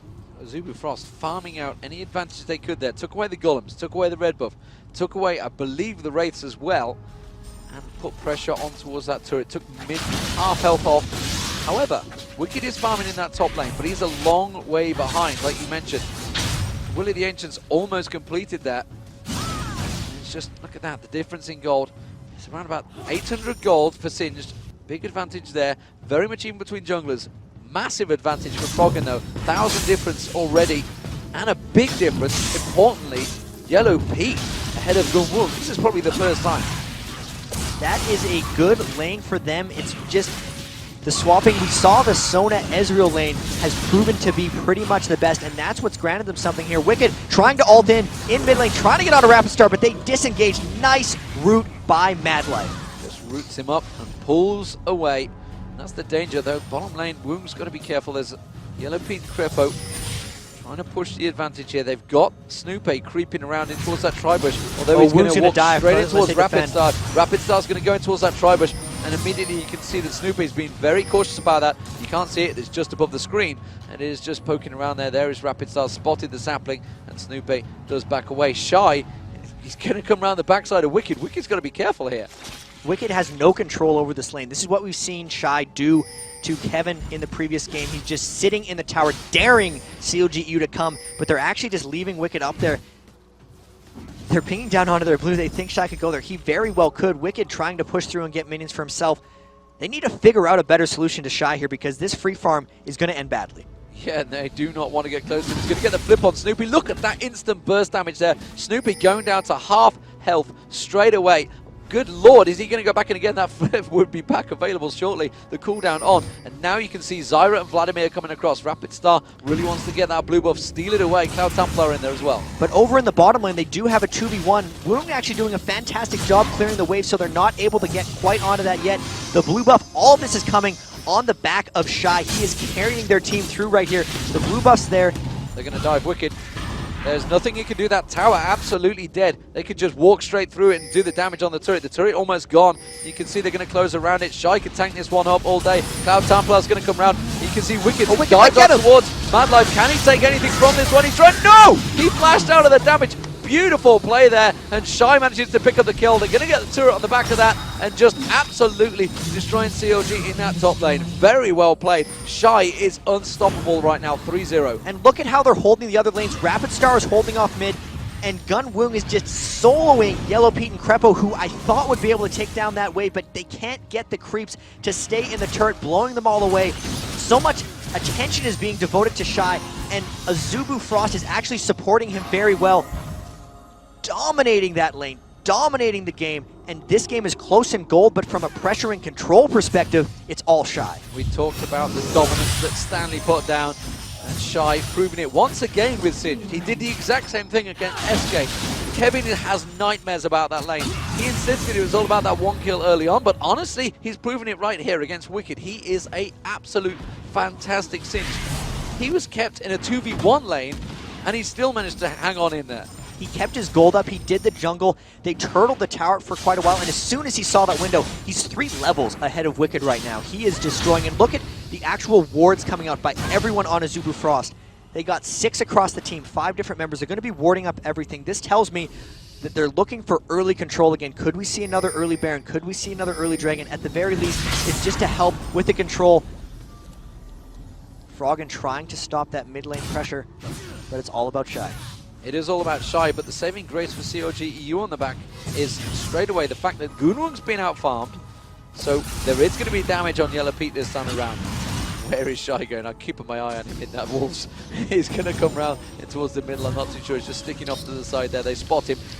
In the mid lane, you can see very close between the two, but a 2-0 has given the big gold advantage, I believe, to Froggen. I think it's around 1,000 gold difference. Crepo going to walk in and immediately puts that little poke on Shy and says, no, I'm not going to let you back quite so easily. Quick power chord and pokes him. Bot lane, though, is still continuing to get forced. And here's one of the big things. It's only a 1,000 gold advantage, but Snoopeh just hit level 7. Cloud Templar has been sitting on level 9. He's almost 10. There's a 2-level advantage for Shy over Wicked as well. They just have more experience across the board. This Dragon's coming up in 1 second. You see the ping going down onto it. CLG.EU can't contest this. Wicked's trying to catch up by farming the top lane. He's trying to get strong enough to hold off Shy. They're going to pick up this Dragon uncontested. And off of this, they might just try to push mid or really go wherever they want, because where Shy goes, they're seemingly untouchable. And of course, picking up that Dragon will give them yet more experience. So there's experience spread across the team. And yes, you can see that mid wave has been stacked up. As it is, they're pinging across. Ezreal just used True Shot for Barrage, so Yellow Pete can't get in that one. MadLife using those plants to keep them at bay. And that is going to be a very clean Dragon pickup. So, gold. Nearly 2,000 difference now for Azubu Frost. And all of that 2,000 is actually in Shy. If you just compare Wicked to Shy, 6,100 to 4,100, that pretty much explains it. There's a few back and forth between the other ones. Yellow Pete has more than Woong, and Cloud Templar has more than Snoopeh, but really, it's Shy. It really is. I can't harp on it enough. His Singed is unstoppable right now, and they need to mob him. They need to maybe get some kind of teamfight phase, but right now, Yellow Pete's not strong enough. You need to kill Singed with a very strong AD carry presence, and they just don't have it yet. It's all on Azubu Frost pressure right now. They've taken the Dragon, they have the experience. They're going to try to go down mid here. That tower's at half. How can CLG hold this off? The question is, can they control him when they get to the fights? We're at the closing in on the 20-minute mark. The mid-fight, they do, of course, have the Dark Binding. They have the Crescendo. They have Wicked Stun as well. Have they got enough to control Shy? Or is he just going to pop that ulti, sprint through the team, flip someone in there? Are they trying to bait something here? It looked like Froggen was trying to bait something in. Now Templar, of course, could just impale straight onto his Yellow Pete, drag him in. He will Arcane Shift away, but honestly, he could get controlled as well. Shy actually popped his ultimate accidentally there. They thought they had the root down onto Froggen, but he black shielded it at the last second, and that baited him to go in because Shy was going to try to flip Froggen right after that. It just didn't happen, so now he ended up using his ultimate to run top lane. Luckily for him, it's on a pretty short cooldown, 68 seconds. With all that, though, they see a 5-man advantage. CLG.EU should be able to take this blue pretty safely. No Shy, that's no pressure for Azubu. They're going to have to give this up. Well, Cloud Templar wants to try and get and snipe this one. They're both trying to smite it away. You can see Snoopeh wants to smite it as well. He comes in, they try to catch on towards Cloud Templar. Woong just off the side there, but Twisted Advance already used up on Cloud Templar. Snoopeh outsmiting him this time around, but Shy again off on the side, free farming.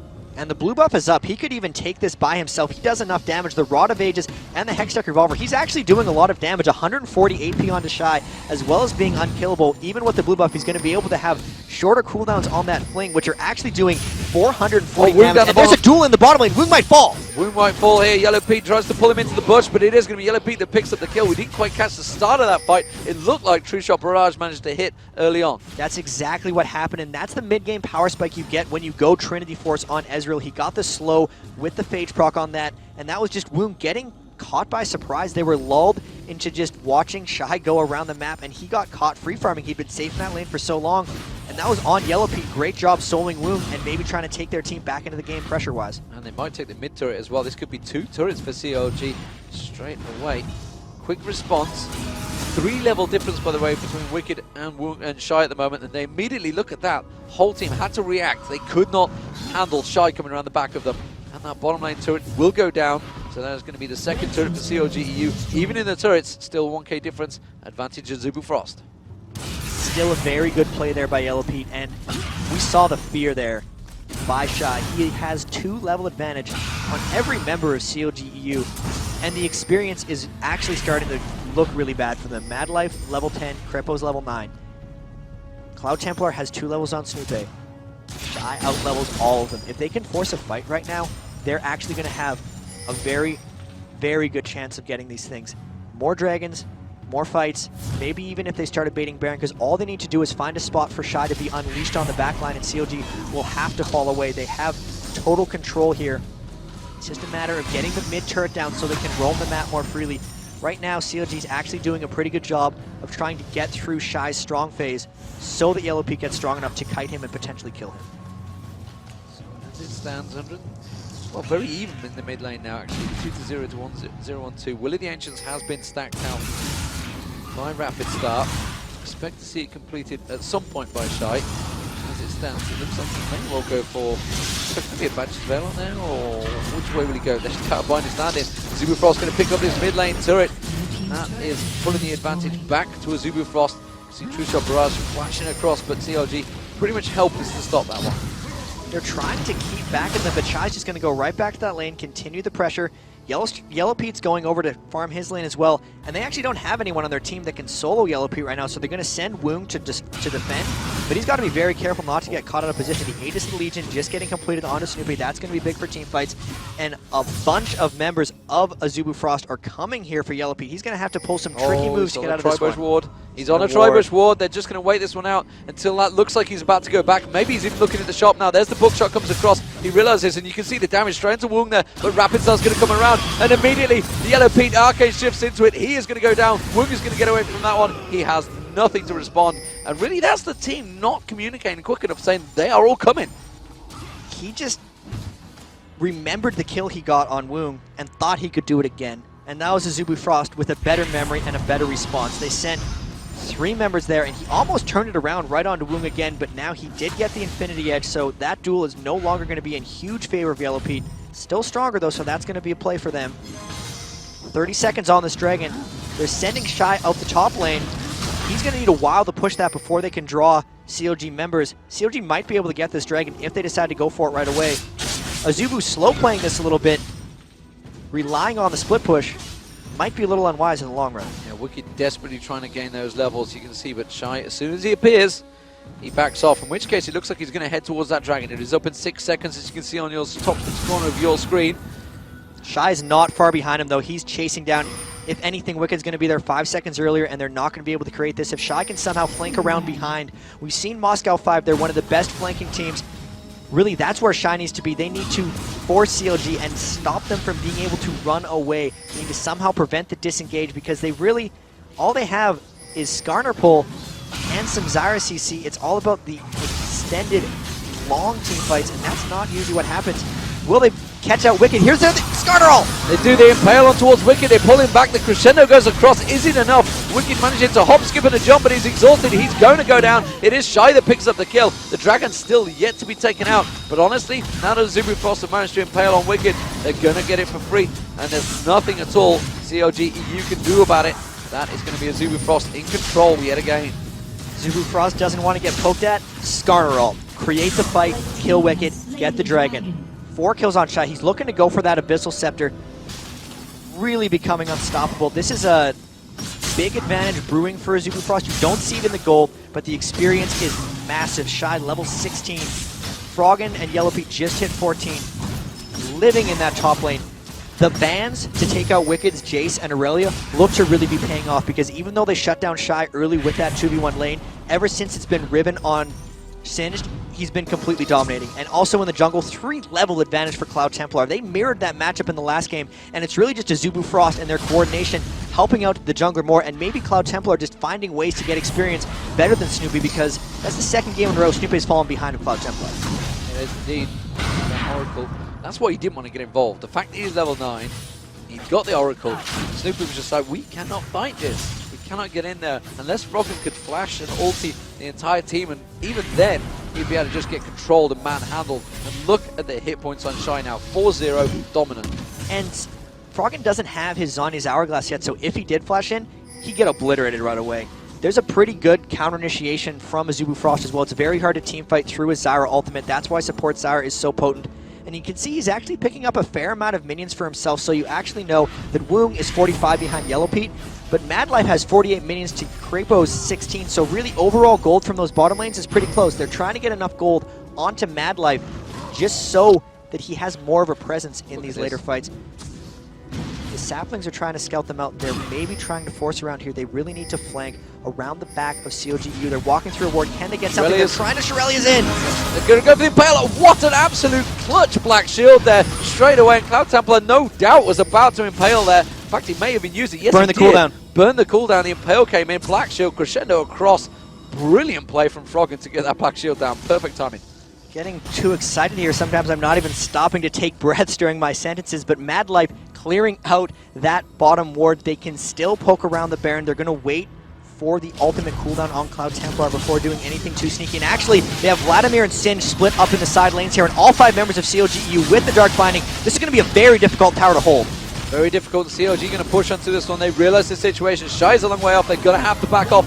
They've got to be careful they don't get caught out by any crazy twisted advance from Snoopeh. Doesn't want to dive too deep, of course, like I said, but they do know the Impale is not available. MadLife, of course, has his ultimate on their Dark Binds, trying to catch him out there, and they will back off here. Now the Shy is coming down. Shy is heading straight down south. There's Vladimir coming across. Vlad manages to get the ultimate across. Vlad Rapid Star just dodges away from that one. Snoopeh's going to be taken low. There's the ultimate from Zyra. They do manage to catch across. Collateral damage obliterated Wicked there. And now they flash through. They're trying to catch on. There's a Dark Shield comes through. Shy's trying to make it in. He still has his ult. Ghost coming up soon. They're going to chase this for a while. There's the glue landing on towards Froggen. Froggen is going to get ultimate straight away. Tries to turn around, tries to do the damage. It does not matter. Crepo's been dropped. Cloud Templar's going to go down bottom. Here comes Shy, flying in for 2 members. Shy with the Ghost on, with the ultimate running. He's going to be able to catch on towards Yellow Pete. The slow from Snoopeh isn't enough. If he gets the flip, Yellow Pete will drop, and he's just going to finish him off. Oh, the Arcane Shifts at the crucial moment. And Shy has to back away. Really well played by Yellow Pete. But look at this. No one on Azubu Frost died. They tried too hard to go in onto Rapid Star. They're going to go for this Baron. How can CLG.EU stop this? They're kind of low, but look at this. All 5 members, 27 minutes in, they have more than enough damage. The Zyra plants chunk it down, and that was CLG.EU actually trying to force something, and Azubu Frost doing a brilliant job at counter initiation. Shy wasn't even in on that fight, and they won it regardless. Now with the Baron, how does CLG.EU respond? Yeah, and Rapid Star just caught them out with the Hemo playing straight across the entire team. Oh, Wicked, oh my word. He's hop, skipping into jump. Has he got enough to get away with it? Cloud Templar has got... As Impale, it's just come up. Oh my word. He used it and flashed at the exact time. The Impale didn't get used out though. And he managed to dodge the damage. Wicked just dashing away at the exact right time. If you lose vision on the guy when you try to impale him, it won't go off. If they would have had vision, it would have. So that was just almost a lucky use of vision there by Wicked. When he dashed, he did get out of vision, and it caused the Impale. You heard the sound start to play, but it never actually went off. That was so close to just being Wicked's life, but with this Baron buff, they can essentially tower dive. Shy is ignoring everyone on CLG.EU right now. Rapid Star showed he can get caught up by 3 people and still survive. They have Will of the Ancients for both of them. That even benefits Graves. Zeke's Herald on Zyra. The auras are coming out galore for them. They're looking really strong. They win this game. They're in the finals against TPA. This is huge. This is enormous. Taipei Assassin's going to be sat at the side, sat in the player lounge, watching the match along with all the other teams. They're all down there watching it. Like I mentioned, the chance of TPA were coming out, showing that they didn't want Moscow 5 in that final. Big Asian presence, of course. There'll be an all-Asian final, Taipei versus Korea. If Azubu Frost were to make it, Cloud Templar's going to get caught with the Dark Bindings from Froggen, but they don't want to engage this, so that he's all by himself. They're so scared of him. They used Shirelli's Reverie there. Could use the Impale in a moment. Froggen's used that Black Shield. That's going to run out. Manages to get the Dark Bindings on, but Shy is 2v1 in CLG.EU here. Wicked and Snoopeh are all in trouble. Froggen's going to get knifed. Crescendo goes across. Does use a good Zonya's Hourglass. Rapid Star. Look at Shy, he's just in the middle at the turret. May go down finally. No, the turret's not got enough damage. Nothing can stop Shy. He's running through the entire team. Finally, he goes down. A little bit too aggressive, one might ask. It was a 2v1 exchange that CLG, oddly enough, came out on the back of. But is it too much? I mean, that's just Azubu Frost confidence, surely. That was way too aggressive by Azubu Frost. They thought they'd be able to force that down, and they actually lost a lot in that fight. The shutdown to Shy does give CLG a window to potentially come back in this. That was a failed tower dive, and whenever you fail a tower dive like that, you put the brakes on your team's aggression. That also lost the Baron buff from two of their members. Rapid Star and Shy no longer have it. They will get the Dragon here. Oh, Yellow Pete might be able to solo Woong here. Yeah, he's going to go straight for him. Woong's going to have to get away, but it's going to be a twisted advance, and Woong will get dropped. It's Yellow Pete that picks up the kill. Dragon was picked up just as well, but that is a really dangerous move from Azubu Frost. Have they just thrown a big advantage to CLG? They may not have thrown their advantage, but they gave a lot of it back, because giving away the kills onto Woong, they lost that blue buff as well. They could get the Dragon, but they threw away Baron buff on 3 members. The Singed can only tower dive for so long before Yellow Pete has enough damage to take them down. The Zonya's Hourglass has been completed, and they're getting cut out again! Twisted advance going straight on towards Rapid Star. Yellow Pete will take it down. At the Hemo plate comes down. Meanwhile, down the bottom, their Templars also getting caught out down the bottom. What are Azubu Frost doing here? The Dark Bindings could go across. It does. It lands at max range. Wicked is going to get back on towards him. The rest of Azubu Frost are nowhere to be seen. And Cloud's Templar got out of position. Now he got Shy coming on towards the top there. He's got MadLife with him. Shy, you are not unstoppable. Yellow Pete is going to put the damage down. They have the wave coming in. He's going to clear it out. But Azubu Frost are doing the damnedest to throw this game away. That is just the pressure they could be breaking under it. CLG.EU, so much composure. They were able to repel that dive, and then just member after member after member of Azubu Frost got caught out. We're now past the 30-minute mark. This is where CLG seems to take over these games. D-Man, are we going to see another turtle comeback from CLG.EU? Because it would only be fitting that they come back from such a huge disadvantage, from giving up a Baron, the turned around tower dive. Azubu Frost has to reset themselves right now. They clearly were on a bit of a tilt there after the lost team fight. Missed communications, missed wards. They need to take control of this game again. They know when the Baron's going to be up. It's no longer benefit for them. They've given up a lot of kills. Their team fight strength here is questionable. Looking at the items, they have Death Cap and Will of the Ancients on Rapid Star. Close to a Randuin's Omen on Shy. They're still really strong. They still have these advantages. They just have to initiate the right fight. CLG got it turned around when they tried to go onto Azubu Frost. How can they recreate that situation? If they do that, they'll still be able to come out on top. But boy, do they have to be careful, because this game is razor close now. Both AD carries are incredibly strong. 4-2-2 for Gun Wong. Infinity Edge, Phantom Dancer. 5-1-2 for Yellow Pete. Trinity Force, Bloodthirster, Last Whisper. He's got enough that he can start to shred Shy. We saw it in that last fight there, just as he started to poke, which is why you can see the Warden's Mail now on Shy. He's realized he's going to have to start building a little bit more tanky. There's just a single Mystic shot there on MadLife, shredded his hit points down. They've got to start being a little bit more cautious about their play. The pressure, you know, the confidence that CLG would have just picked up off the back of catching out all those fights. I mean, we didn't get the player audio, but I can only imagine the shouting that was coming out from Froggen after they caught out those fights, especially with that 2v1 down the bottom. Azubu Frost, until that point, had them demoralized. And the biggest thing about killing Shy in that tower dive is the experience it granted the whole team. When you take down someone who's more than 3 levels above you, you get almost an entire level. So that has just caught CLG.EU up enormously. You can see they're all getting close to level 18 now, and they have really got themselves back in the game. You don't see that level value in the gold, but it is so, so important. The Baron coming up in 51 seconds. There are a lot of wards out. Azubu is going to try to litter the jungle. Snoopeh with his oracles will try to clear them out. They need to peel for this fight. Wicked's only a level behind Shy now. He's close to 18. They're trying to initiate in mid. They've managed to catch onto Woong there and immediately put some damage down on him. And now the Baron is up in 30 seconds. Shy starting to head south. CLG.EU realizing they're at that position. Can we initiate a fight? Do we have something in us? And Zubifrost have to be a collective unit. Sure, were they to come into the next fight? They got away with it in a 4v5, but I'm not sure they're in the position to do that again. Snoopeh is still a long way behind, 3 levels behind Cloud Templar. He cannot dive in. He can't Twisted Advance and initiate quite as crazily as he normally would. We are seeing the AP carries and the AD carries both at their similar levels, just a slight difference between Rapid Star and Froggen. But like you mentioned, Wicked now just that 1 level behind Shy. He can't get bullied, and CLG.EU are poking around the Baron area. There is no wards down there. They're just trying to draw something out. There is a huge wave on the bottom that's going to push itself. CLG.EU, ooh, that out binding normally like a sniper shot did not land. So now it's going to be about Skarner trying to initiate the right team fights. We've seen in the past, Froggen's been great with his Black Shield, and he's actually fizzled a couple of pills. The fight CLG.EU got in trouble is when they tried to initiate onto Rapid Star. They have to be careful with that.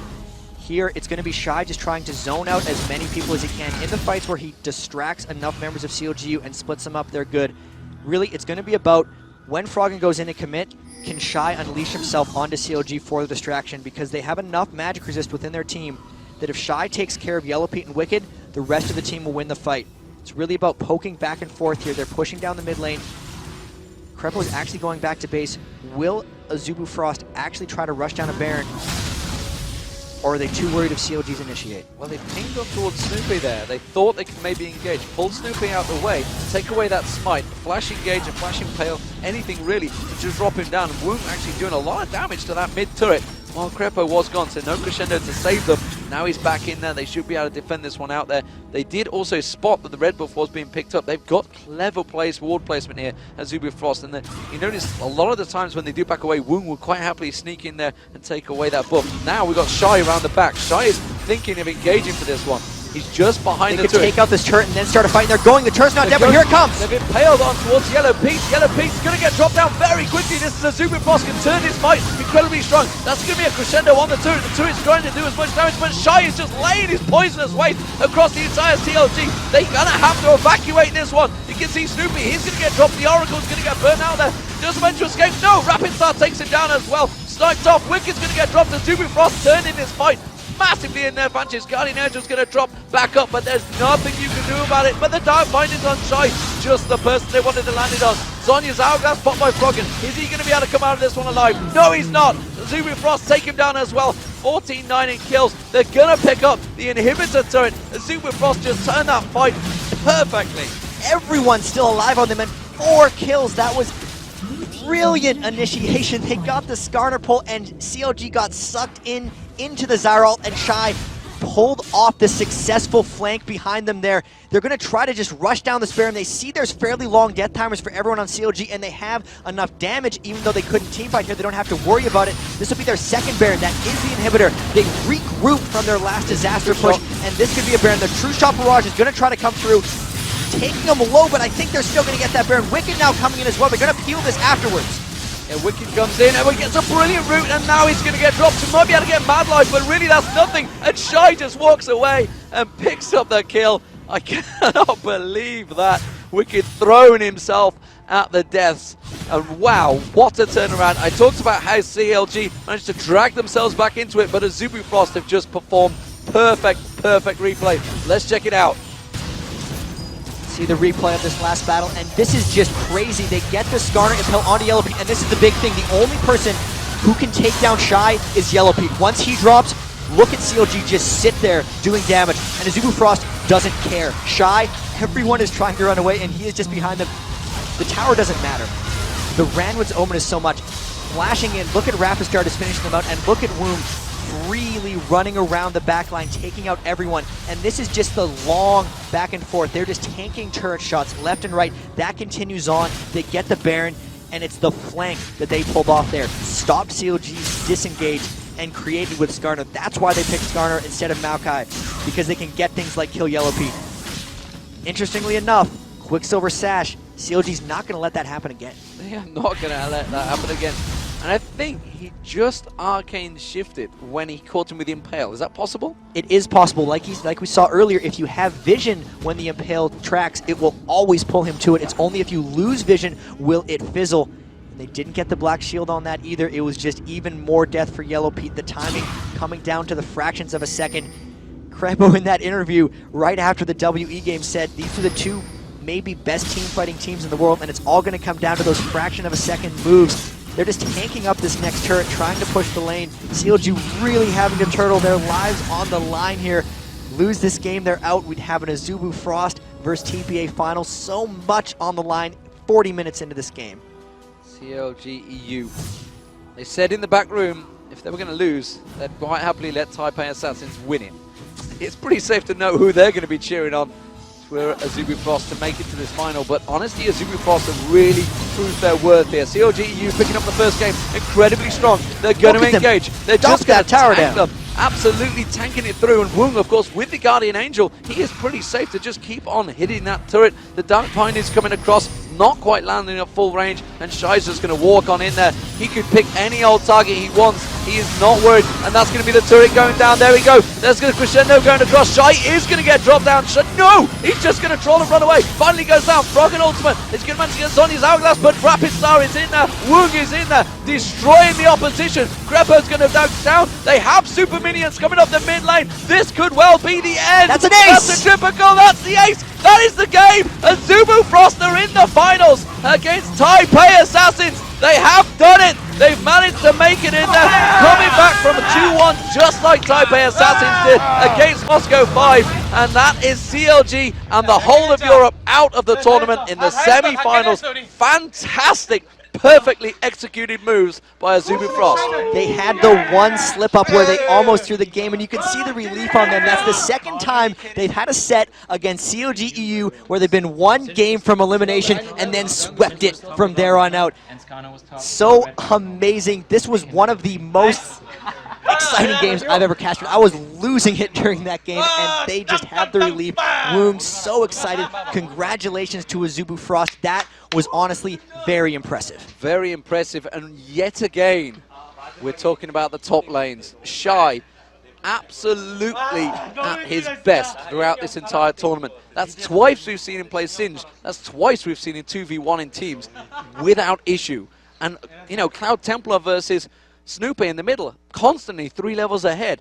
Shai, constantly 3 levels ahead. Big, big advantages forged out by these players. And Shai versus Stanley in the finals, I can't wait for that because they're the two highest pressure top laners, and they're just writing this tournament in a lot of ways. We've seen some games where it's been the mids, a couple 80 carries, but when we really see these guys shine, it is the top laners. And that finals, I mean, the stage has been set. We've had 2 best of 3s. Like, the top 4 teams in the world have proven that they're very close. And we have a replay of that final push. This is just so impressive by Azubu Frost. Let's take a look. And here, I thought maybe they'd get in trouble because they started the fight before the turret was down, but Woong did a good job finishing it off. And from here, it's Shai. Even though he dropped so much distraction, it allows Woong to clean up the house because he has his Guardian Angel. No one could touch him. Yellow Pete spent so long